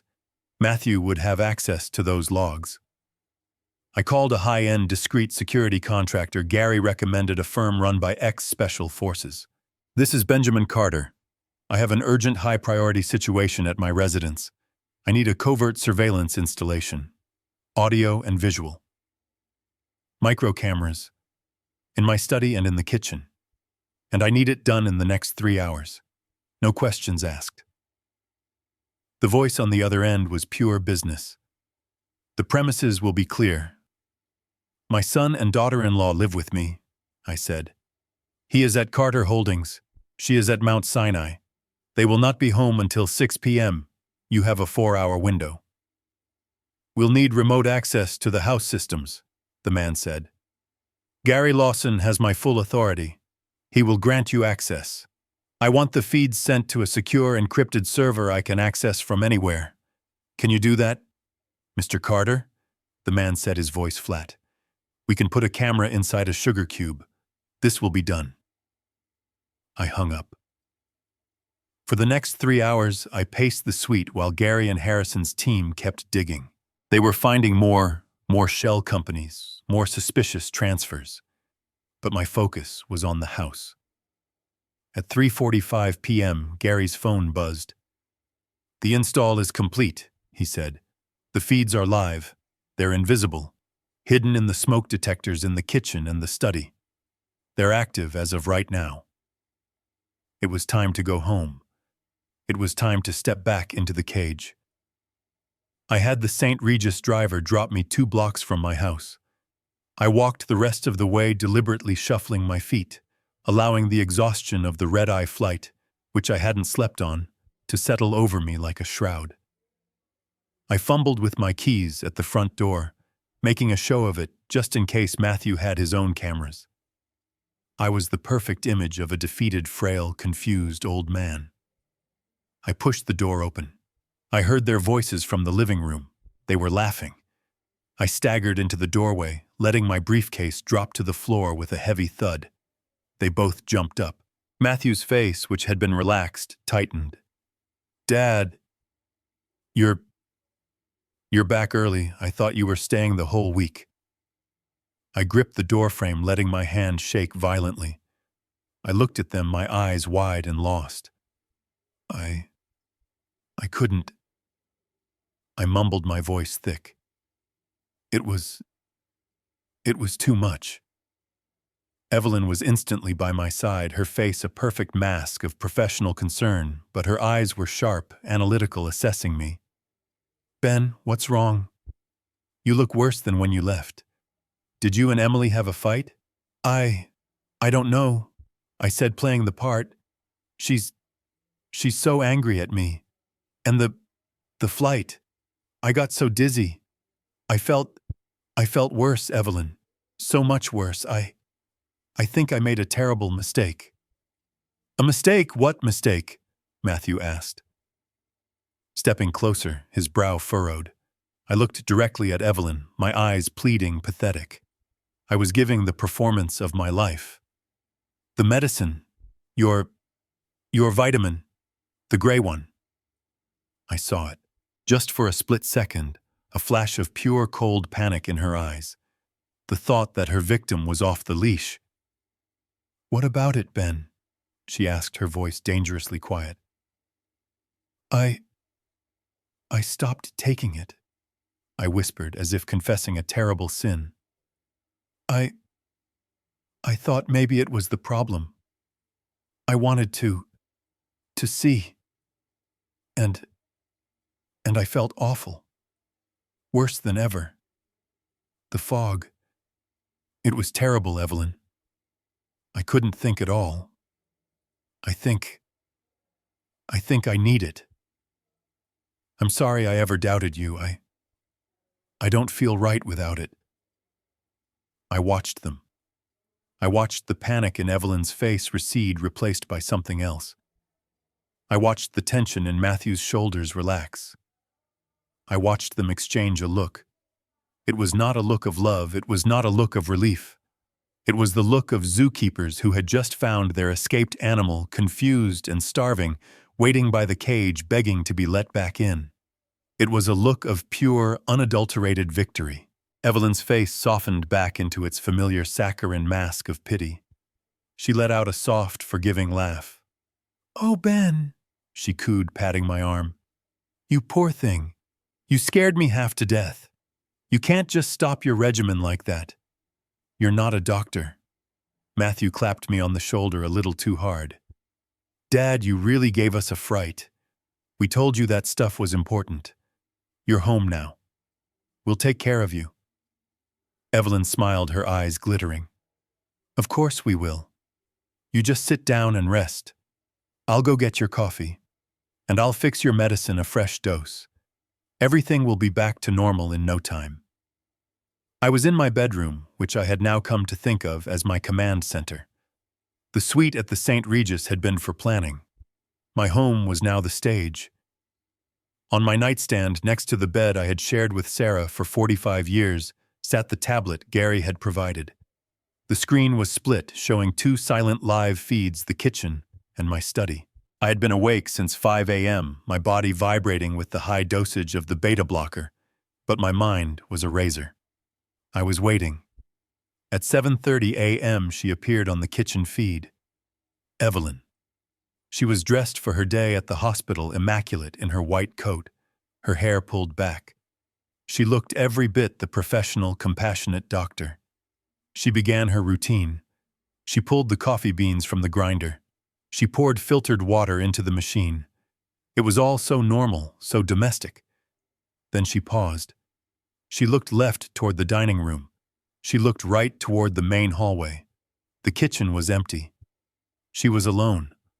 My heart was hammering against my ribs, a dull, painful thud. "Show me," I thought. "Do it." She reached up not to the cabinet with the coffee mugs, but to the small spice cabinet above the stove. She reached behind the neatly organized rows of paprika and thyme, and she pulled out a small, dark, amber prescription bottle. No label. I held my breath. She twisted the child-proof cap, her movements quick and practiced. She tapped one of the large, dull gray pills into the palm of her hand. She glanced at it for just a second. Then she walked to the counter where Sarah's heavy marble mortar and pestle still sat. She dropped the pill in. I watched my blood turning to ice as my daughter-in-law, Dr. Evelyn Hayes, methodically crushed the vitamin into a fine gray powder. She tapped the pestle on the side of the mortar, ensuring every grain was loose. She looked over her shoulder one last time. Satisfied, she picked up the mortar and dumped the entire contents, all of the gray powder, directly into my coffee mug before she brewed the coffee. She then placed the mug under the machine and pressed brew. The dark, hot liquid streamed down, mixing with the poison, dissolving the evidence. She stirred it. Once, twice, 10 times, methodically. She placed the mug on the silver tray and walked out of the camera's view. A minute later, my bedroom door opened. "Dad," she cooed. "Good morning. I brought your coffee. You must be exhausted from your trip." She was smiling. That bright, false, clinical smile. She handed me the mug. It was still steaming. I could smell the rich, dark roast now laced with God knows what. "Thank you, Evelyn," I whispered. My voice was thick, but she would assume it was from weakness and sleep. She watched me. Her eyes didn't leave my face. She needed to see me drink it. She needed to ensure her patient was compliant. I raised the mug to my lips. My hand was shaking, a combination of the drug she was already giving me and the sheer violent terror of holding what I knew was poison. I let the hot liquid touch my tongue. It was bitter, more bitter than usual, but I forced myself to take a small sip, just enough to satisfy her. "Ah, good. Thank you, dear." She smiled, her duty done. "Of course. Now I have rounds at the hospital, and Matthew is working from home today. Just rest. You've earned it." She turned and glided out of the room. The moment the door clicked shut, I swung my legs out of bed, ran to my private bathroom, and spat the remaining coffee into the sink. I turned on the faucet, washing the brown liquid down, scrubbing my mouth, my hands gripping the marble counter, as a wave of nausea and rage washed over me. I had it. I had the how. That evening, I set the stage for the second act.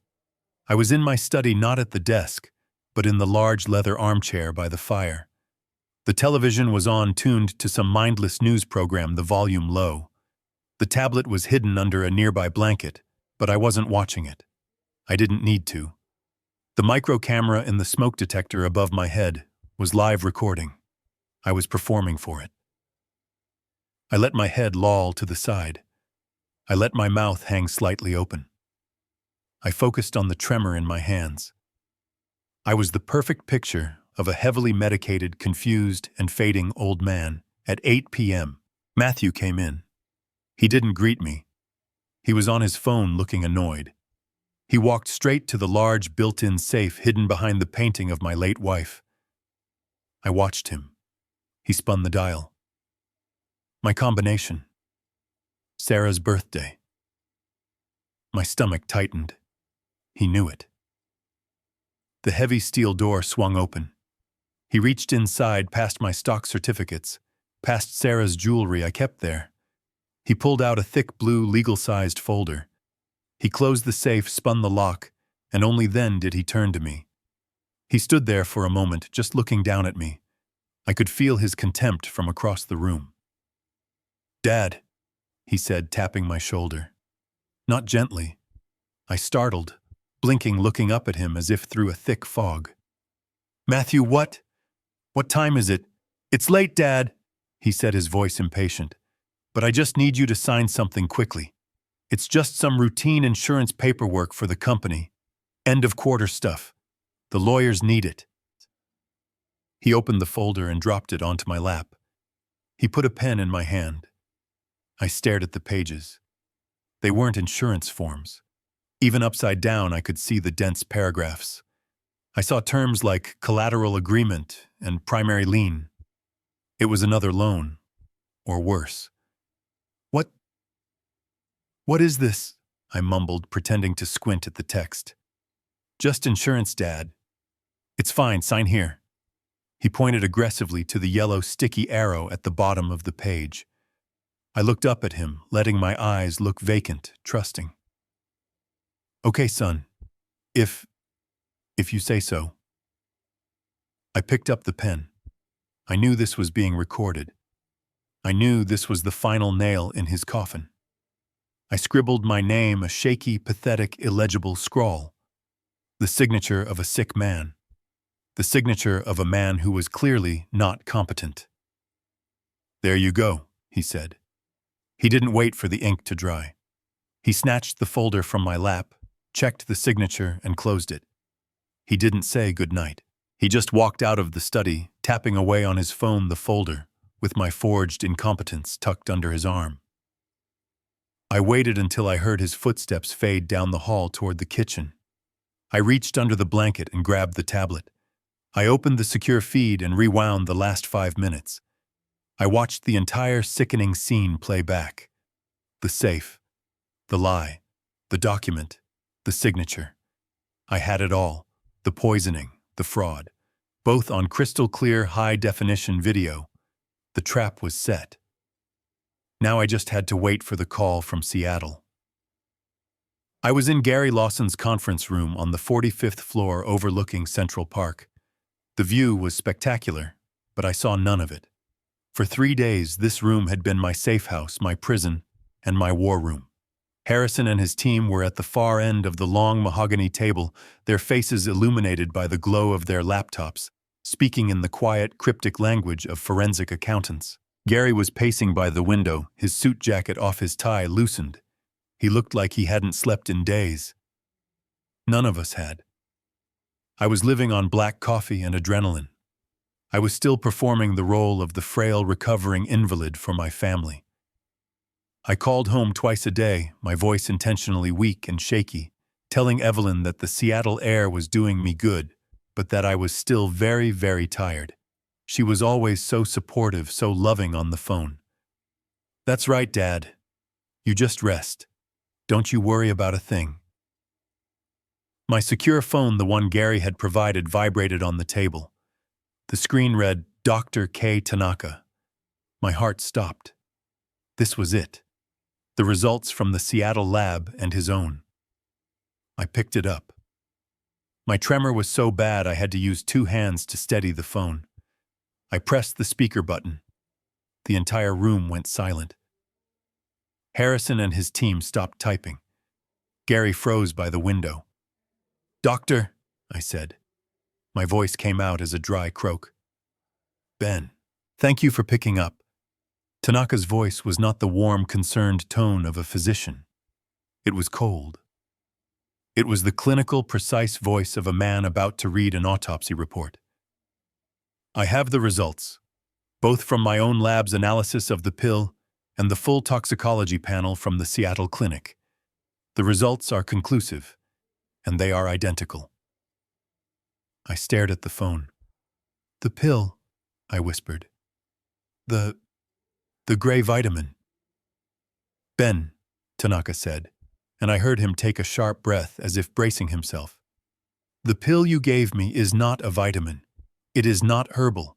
It is not an experimental compound from Switzerland. The primary active ingredient in that capsule is thallium sulfate." Thallium. The word hung in the air. It meant nothing to me. It sounded like an element from a high school chemistry class. Gary turned from the window, his face pale. "Thallium," he repeated, his voice barely audible. "What is that?" I asked. "A mineral, a supplement." "No, Ben." Tanaka's voice was sharp, cutting through my confusion. "Thallium is not a supplement. It is a heavy metal. It is odorless. It is tasteless. It is perfectly soluble in water or coffee. It is and has been for nearly a century the primary active ingredient in rat poison." I dropped the phone. It clattered onto the mahogany table. I couldn't feel my hands. I couldn't breathe. Rat poison. My mind flashed an instant sickening slideshow. Evelyn in my kitchen, her back to the camera, reaching behind the spices. Evelyn at my bedside, that gentle, compassionate smile. "There we go, Dad. This will help with the fog." Gary picked up the phone, his hand shaking with rage. "Dr. Tanaka, this is Gary Lawson, Mr. Carter's attorney. Are you absolutely certain?" 100%, Tanaka's voice snapped back all business. "The pill is thallium, but that's not the worst of it. The Seattle lab ran the hair sample. Ben, your hair is a timeline of this. It shows a clear, progressive buildup over the last 6 months. And your blood work, your blood is saturated with it. This wasn't a one-time mistake. This is systematic, chronic daily poisoning." "But my symptoms," I choked out, finding my voice. "The shaking, the fog, Evelyn. Evelyn said I had atrial fibrillation. She said the beta blocker was to stop a stroke." "She lied," Tanaka said, and the fury in his voice was palpable. "Thallium is the perfect poison for their plan. It's a classic. It's the poisoner's weapon of choice because it perfectly mimics the symptoms of a rapid natural decline in the elderly." He was speaking faster now, the medical professional in him laying out the evidence piece by horrific piece. "It doesn't just make you sick, Ben. It accumulates. It builds up in your tissues week after week, month after month. And what does it attack first? The nervous system. It's a potent neurotoxin.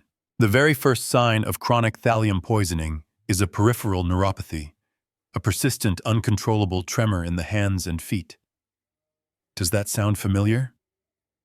I just stared at the phone, my own trembling hand confirming his diagnosis. Then, he continued, comes the confusion, the brain fog, lethargy, memory loss. It attacks the myelin sheath of your nerves, slowing down your thoughts until you can't connect them. It makes you feel exactly like you're losing your mind. He paused, and his next words landed like a physical blow. And the final classic sign, after months of exposure: hair loss.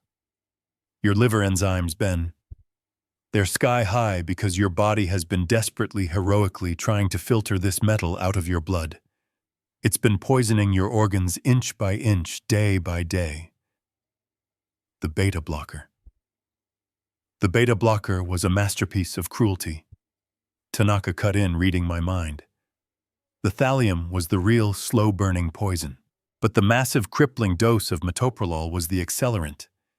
It tanked your blood pressure, it made you dizzy, and it created the brain fog almost instantly. It was the perfect smokescreen. It gave Evelyn a plausible medical reason for the very symptoms the poison was causing. It was a two-pronged chemical attack. She wasn't treating your cognitive decline. She was manufacturing it. Harrison and his team at the end of the table had stopped working. They were all staring at the phone, their faces pale masks of horror. Gary put his head in his hands. "I need you to understand what I am telling you, Ben." Tanaka's voice concluded hard as a diamond. "This is not malpractice. This is not a mistake. This is not negligence. The dosage of thallium combined with the beta blocker was perfectly medically calibrated. It wasn't high enough to kill you quickly that would attract an autopsy and suspicion. It was a slow burn, designed to last months, maybe a year." He took one final heavy breath. "They weren't just trying to make you seem confused, Ben. They were actively, medically, and methodically inducing a state of permanent neurological damage. They were trying to make you lose your mind, to have you declared legally incompetent. And if in the process your heart or your liver finally gave out from the strain, well, that would just be a terrible, tragic, natural death for a confused, sick old man." I was still staring at the phone on the conference table. The word poison was echoing in the silent room, a physical, sickening thing. Rat poison. They were feeding me rat poison. Gary had his head in his hands. The other two auditors were just staring, their faces white. I was drowning. The room felt like it was underwater. Then Harrison, the lead auditor, spoke. His voice was quiet, but it cut through the silence like a scalpel. "Mr. Lawson, Ben," he said, his eyes fixed on his main screen. "You need to look at this, now." Gary looked up, his face gray. "What is it, Harrison? It can't be worse than what we just heard." "It is," Harrison said. He didn't look up. He just pointed. "The $10 million loan. That was just the test run. That was just the beginning." I gripped the arms of my chair. My tremor, which had been a constant companion, now felt like an earthquake. What do you mean?" "I mean," Harrison said, "that your son is a machine. The digital forgery of your signature, he didn't just use it once. He's used it 17 times. 17 in the last 4 months. He projected his screen onto the large monitor at the end of the room. A list appeared. A long list of financial agreements, loan documents, and wire transfers, all dated for millions of dollars. "We were following the $10 million loan for Hudson Yards West," Harrison explained, his voice a grim monotone as he navigated the spreadsheets. "But that was a distraction. While we were focused on that, he was bleeding the company dry everywhere else." 17 times, I whispered. "But the banks, the lawyers, wouldn't they want to see me, to talk to me for a loan of that size?" "They would," Gary said, his voice choked with rage. "Unless—" Harrison clicked another file. A new document filled the screen. It was a legal document, a durable power of attorney. It was dated 5 months ago. It gave Matthew Carter complete, total, and irrevocable control over all of Carter Holdings' assets, citing the founder's progressive cognitive decline and withdrawal from daily operations. "This won't," Harrison said, "is the key. He didn't just forge your signature on the loans. He forged your signature on this. And then he had it medically certified." He pointed to the second page, a physician's affidavit attached to the power of attorney. It was a detailed medical opinion describing one Benjamin Carter as suffering from severe early-onset dementia, prone to paranoid delusions and no longer medically competent to manage his own affairs. It was signed by Dr. Evelyn Hayes. I looked at the screen. I saw the words. Paranoid delusions. Medically incompetent. They had worked in perfect, horrifying tandem. Evelyn wasn't just poisoning me to create the symptoms. She was documenting those symptoms to create the legal paperwork Matthew needed to execute the robbery. While she was feeding me poison to make me look crazy, he was at the bank using her falsified medical reports to prove I was crazy. Ben, Gary said, his voice breaking. With this document, he didn't need you. He was you. He had the full legal authority to walk into any bank, sign any document, and leverage any asset he wanted. And that, Gary said, his voice dropping, is exactly what he did. Harrison clicked back to the spreadsheet. He didn't just mortgage the headquarters. He's mortgaged everything, Ben. The company's entire asset portfolio. The screen lit up with images of my life's work. The tower in Chicago. Leveraged, Harrison said, clicking. The 3 condo complexes in Miami. Leveraged. The undeveloped land in the Hamptons. The land you bought for Sarah? Leveraged. The cash reserves you were so proud of drained, used as collateral for margin calls. He wasn't just stealing. He was systematically dismantling a 40-year empire piece by piece and selling it for scrap, all while I sat in my study getting foggier, shakier, and thanking them for taking care of me. We've been tracking the wires for the last 3 days, Harrison said. The money didn't stay in the company accounts. It was wired out instantly to a series of offshore shell companies. The Hudson Yards West project, the one he told you about. It's a ghost. A corporate entity registered in the Cayman Islands. We've traced wires going from there to other accounts in Switzerland and Panama. I finally found my voice. It was a sound I didn't recognize, a dry rasp. How much? Harrison's face was grim. He highlighted the final number at the bottom of his spreadsheet. The total outflow. The sum of the theft. As of this morning, Mr. Carter, your son and his wife have successfully have stolen $40 million. 4. 0. In the last 6 months. $40 million. I had built a $100 million company. They had stolen almost half of it. I wasn't just being poisoned. I was being hollowed out. I was being erased.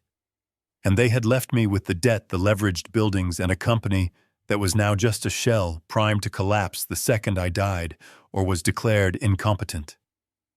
I could barely process the number. $40 million. It was an amount so large it felt meaningless. I looked at Harrison, my mind numb, my body cold. Where, I managed to rasp, where did it go? You can't just hide $40 million. Harrison's face was grim. He clicked another tab on his screen, and a complex flowchart filled the monitor.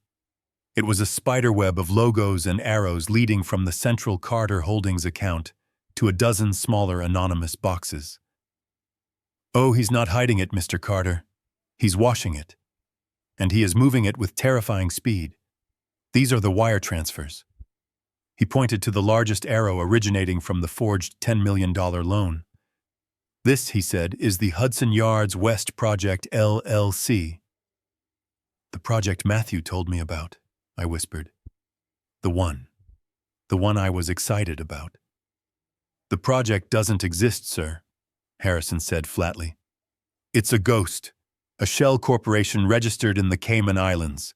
It has no assets, no employees, no physical address. It is nothing but a bank account, a digital bucket designed to receive stolen funds. Gary, my lawyer, stepped forward, his face pale. He looked like he was going to be sick. Harrison, the signatory. Who is the signatory on that account? Harrison clicked his mouse again. A corporate registration document appeared. It was incorporated 6 months ago, Mr. Lawson.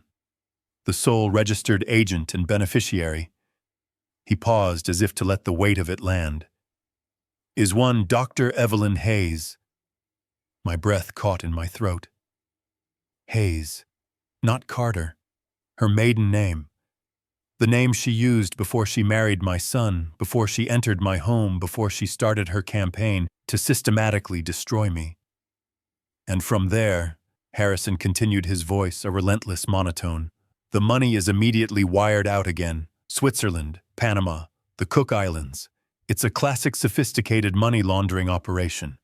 They are systematically draining the company, Mr. Carter. They aren't just skimming. They aren't just stealing. He finally looked up from his screen and his eyes were cold. They're trying to take everything. They are leaving you and this company with the forged debts while they keep the cash. I gripped the edge of the conference table. The tremor in my hands was so violent it rattled the wood. But why? I said, the question tearing out of me. Why this speed? A company this size, the end-of-year books. Someone would notice. The audits. Gary Lawson suddenly looked up, his face a mask of dawning absolute horror. He walked to the window, his back to me. The audit? He whispered. Harrison nodded grimly. Exactly. I was just getting to that. Carter Holdings has a major bond payment due in 30 days. I knew it instantly. The 30-year bond we took out to build the Chicago Tower. It was our biggest note.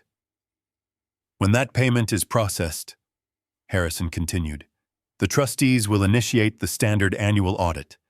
That audit, Mr. Carter, will uncover this $40 million hole in less than an hour. They will find the forged loans. They will find the shell companies. And when they do, the company will be found insolvent. It will implode. I finally saw it. The whole horrific, intricate, and sickeningly brilliant plan. 30 days, I whispered, staring at the wall. Gary turned from the window, his eyes blazing with a cold fury I had never seen in him. And that, Ben, that is why they are poisoning you. That is why Dr. Tanaka found thallium in your blood. That's why the vitamin. That's why the crippling beta blocker dose. It wasn't just to make me look confused. It was a deadline. They don't need you dead, Ben, Gary said, his voice shaking with rage. Not yet. They need you incompetent. They have 30 days. Their plan is to get you in front of a judge armed with Evelyn's forged medical reports and your very real poison-induced symptoms. They need a court order declaring you medically incompetent to manage your affairs. Harrison picked up the thread, his voice as sharp as a blade. Once you are legally incompetent, Mr. Carter, that forged power of attorney becomes ironclad. Matthew gains total legal control, not just as CFO, but as your guardian. I finished the thought for them, my voice a hollow echo in the expensive room. And when the company collapses, when the auditors find the $40 million hole, it's not his fault. Exactly, Gary spat. It's the tragic story of his poor, confused, senile old father. My dad, Ben Carter, lost his mind. He made a series of terrible, paranoid business decisions. He bankrupted his own company. Matthew and Evelyn walk away clean $40 million richer. And you, Ben, you are left with nothing. You're locked away in a nursing home, too confused to even defend yourself, while they mourn the tragedy they themselves created. They didn't just want my money. They wanted my life's work. They wanted my reputation. They wanted to destroy my name to cover their crime. I felt the blood freeze in my veins. It wasn't just a robbery. It was an execution. A slow, meticulous execution of my body, my company, and my name. They were going to leave me a drooling, confused shell in a nursing home, legally branded as an incompetent old fool who had destroyed his own legacy while they sipped champagne in the Cayman Islands. The $40 million was the prize, but the destruction of my reputation was the cleanup. It was the perfect crime. I looked at Harrison. I looked at his team of auditors who were staring at me with a mixture of professional detachment and profound pity. I looked at Gary, my oldest friend, who seemed to have aged 10 years in the last hour, his face a mask of pale, sickened rage. The tremor in my hands was raging, a violent rattling from the beta blocker, but inside a new cold clarity was forming. The fog was gone. The confusion was gone. The victim was gone. "Gary," I said. My voice was quiet, but it cut through the horrified silence of the suite. "I want them to pay." Gary turned from the window. His eyes were blazing. "Oh, they're going to pay, Ben. They're going to pay for every dollar, every forgery, and every single drop of poison. Harrison, you and your team have done your job. Pack up, get this evidence to a secure, redundant server, and send me the master file. You will speak of this to no one." The auditors, relieved to be dismissed from this family horror show, packed their equipment with silent efficiency and were gone in 5 minutes. The suite was silent again, just me and Gary. "So what's the plan?" I asked. "The plan is a righteous Old Testament-style takedown," Gary said, his voice dripping with ice. "We have the entire case. We don't need to dig anymore. We have the financial fraud, a $40 million wire fraud case that the FBI will drool over. We have the digital forgery of the power of attorney. And thanks to Dr. Tanaka and that Seattle lab, we have the medical proof of the poisoning. We're not just filing a civil suit, Ben. We're going to the district attorney's office. This is attempted murder, plain and simple." He was right. We had it all. "So I call the DA now," I said, reaching for the phone. "No," Gary said, putting his hand on mine. "Not yet. We have them. But they're smart. The second they're arrested, Evelyn will stop talking, and Matthew will lawyer up. Their defense will be exactly what they planned, that you were the senile one. That you begged them to cover your mistakes. That Evelyn was just giving you a placebo vitamin to calm your delusions. They will try to muddy the water, Ben. They will paint you as a paranoid old man lashing out. Then what?" I demanded. "We let them get away with it." "No," Gary said. A slow, cold, calculating smile spread across his face. It was the smile that had won me millions in contract disputes. "We don't just give the DA a case. We give them a confession. We need one more thing. We need to get them on tape in a room admitting their intent. We need to nail the motive shut so there is no escape." I understood instantly. They thought I was in Seattle. They thought I was confused and resting. They had no idea I was in this room, that I was clear-headed, or that we had just dismantled their entire conspiracy. "They're desperate," I said, the plan forming in my mind. "They have 30 days until that bond payment is due. They need me declared incompetent now." "Exactly," Gary said. "They're running out of time. They're going to get sloppy." "So I'll give them what they want," I said. I stood up. The tremor in my hands was still there, but I felt a strength in my legs I hadn't felt in a year. "I'm going to use their own greed, their own arrogance as the bait." "What are you proposing?" Gary asked, his eyes lighting up. "I'm going to call Matthew, tonight. I'm going to tell him my trip to Seattle was a disaster. That Emily agrees with him. That I'm scared, I'm confused, and I'm ready to retire. I'm going to tell him he was right all along." Gary's grin widened. "Oh, Ben, that's beautiful. That's diabolical. I'll tell him I'm calling an emergency board meeting. Tomorrow morning, 10 a.m.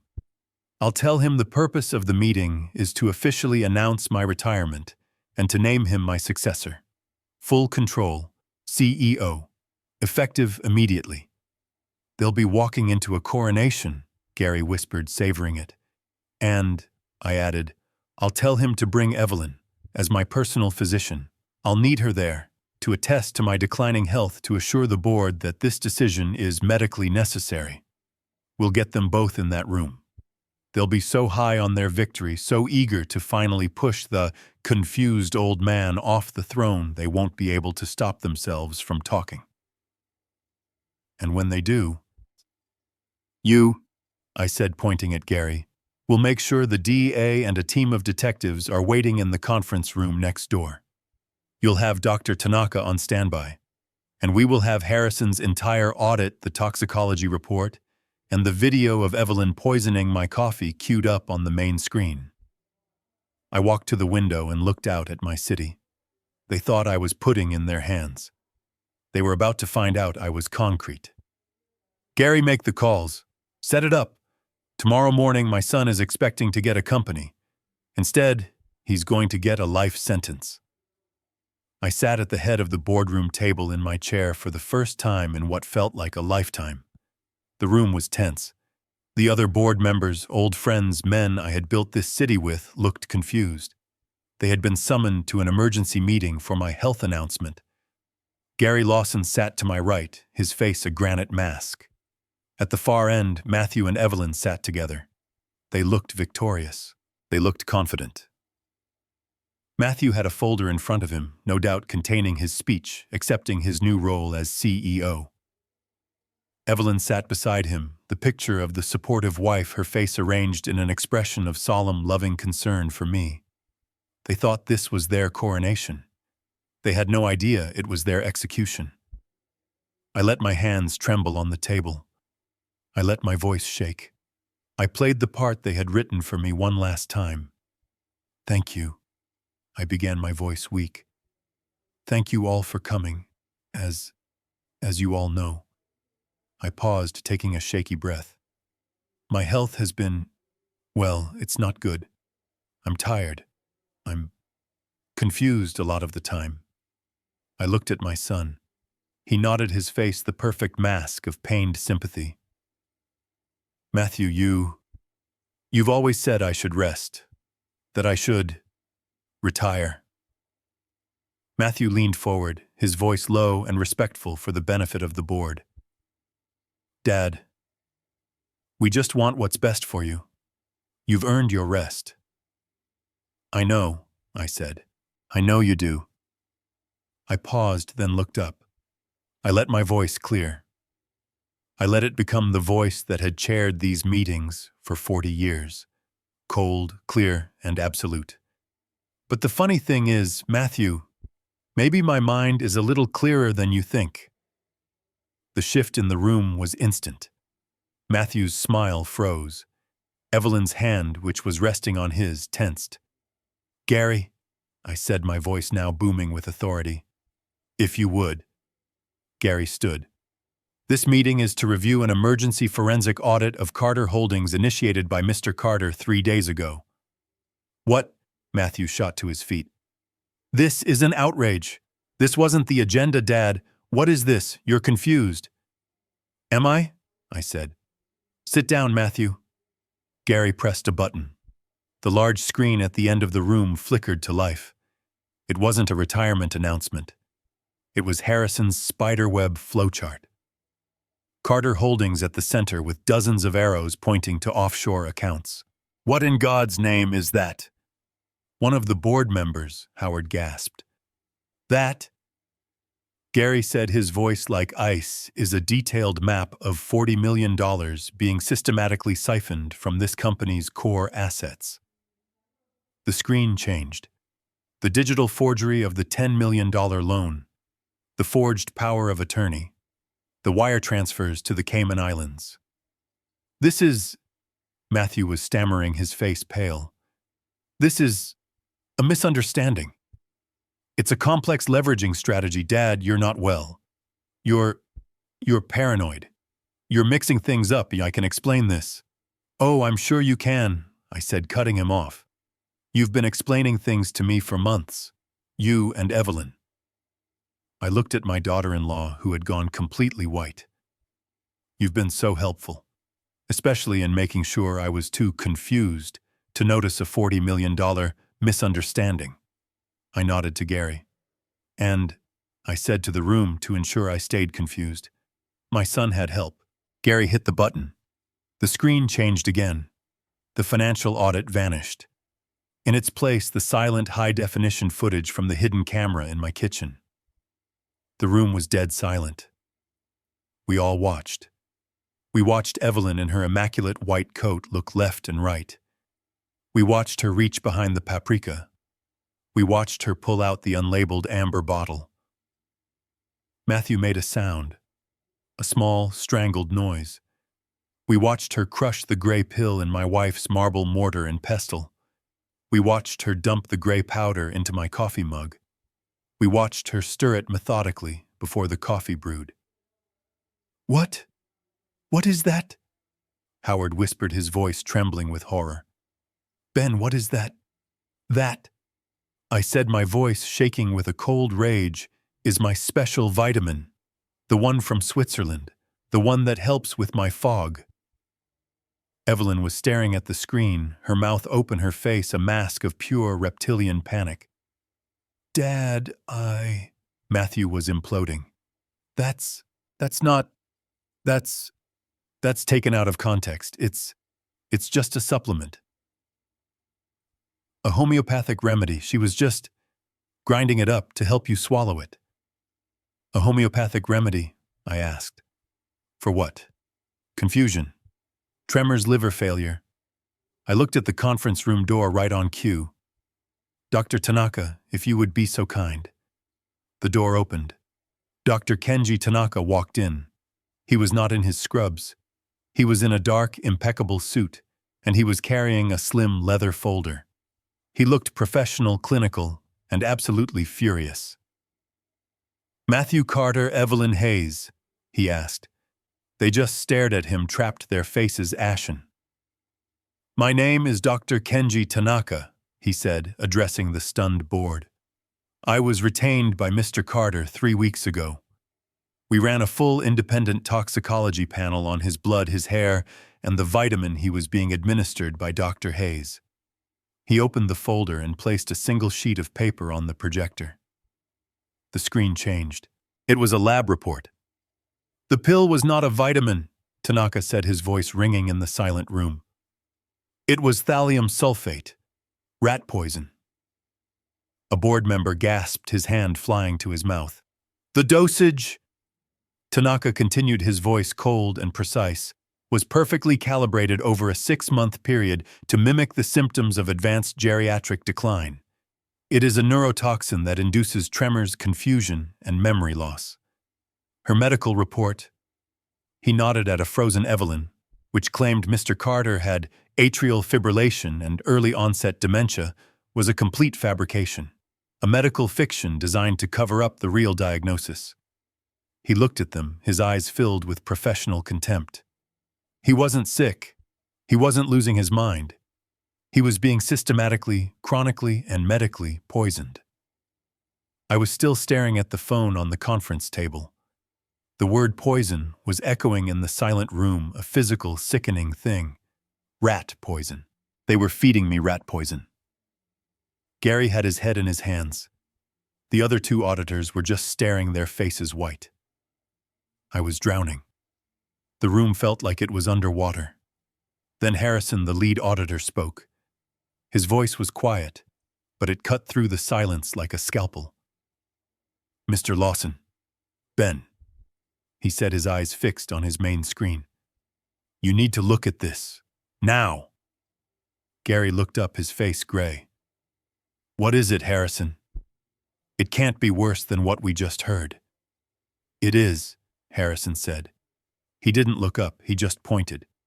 "The $10 million loan. That was just the test run. That was just the beginning." I gripped the arms of my chair. My tremor, which had been a constant companion, now felt like an earthquake.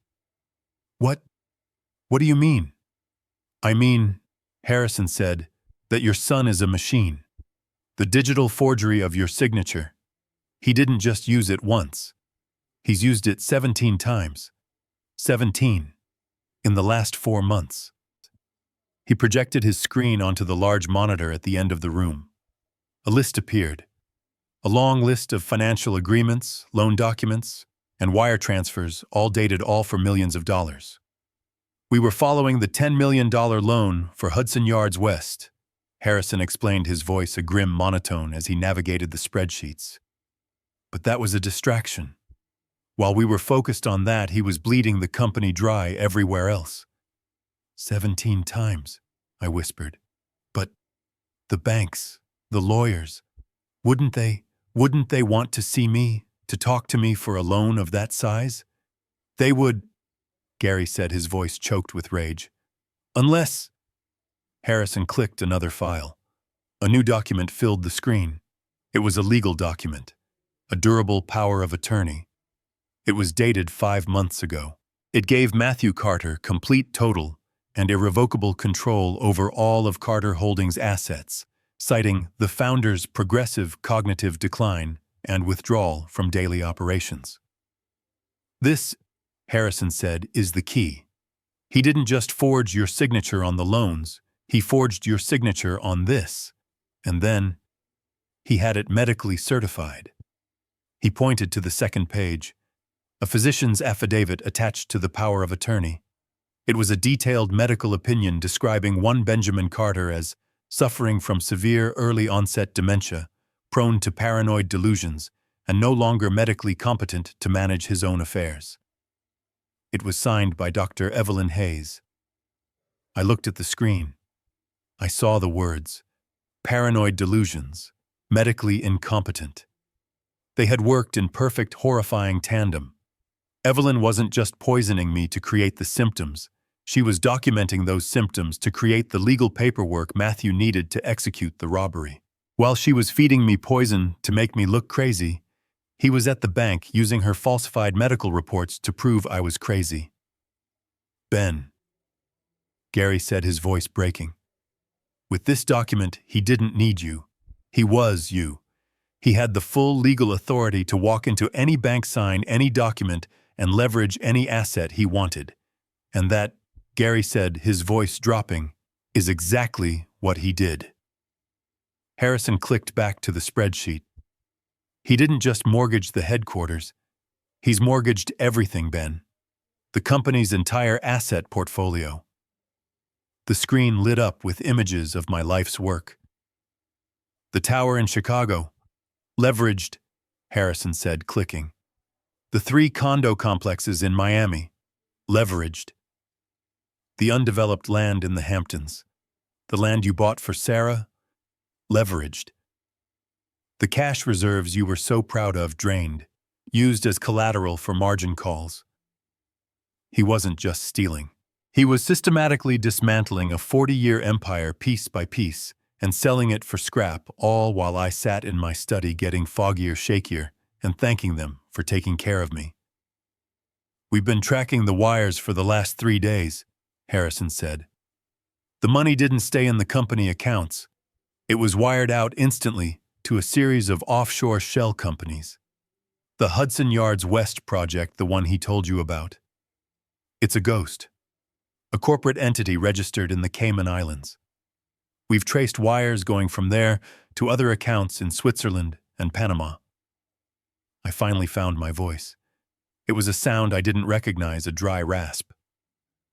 How much? Harrison's face was grim. He highlighted the final number at the bottom of his spreadsheet. The total outflow. The sum of the theft. As of this morning, Mr. Carter, your son and his wife have successfully siphoned $40 million. 40, in the last 6 months.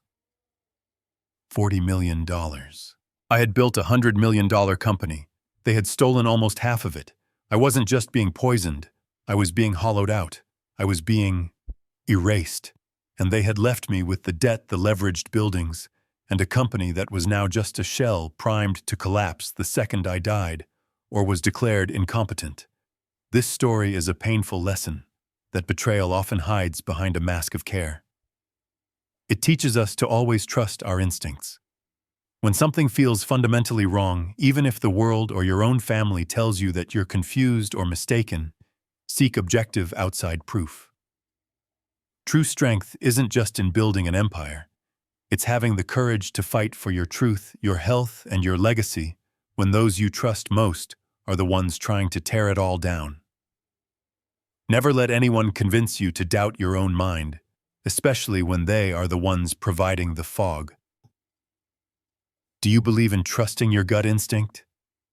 Have you ever felt underestimated by the very people who were supposed to protect you? Share your own story in the comments below. Hit that like button and subscribe for more stories where the truth, no matter how deeply buried, is finally brought to light.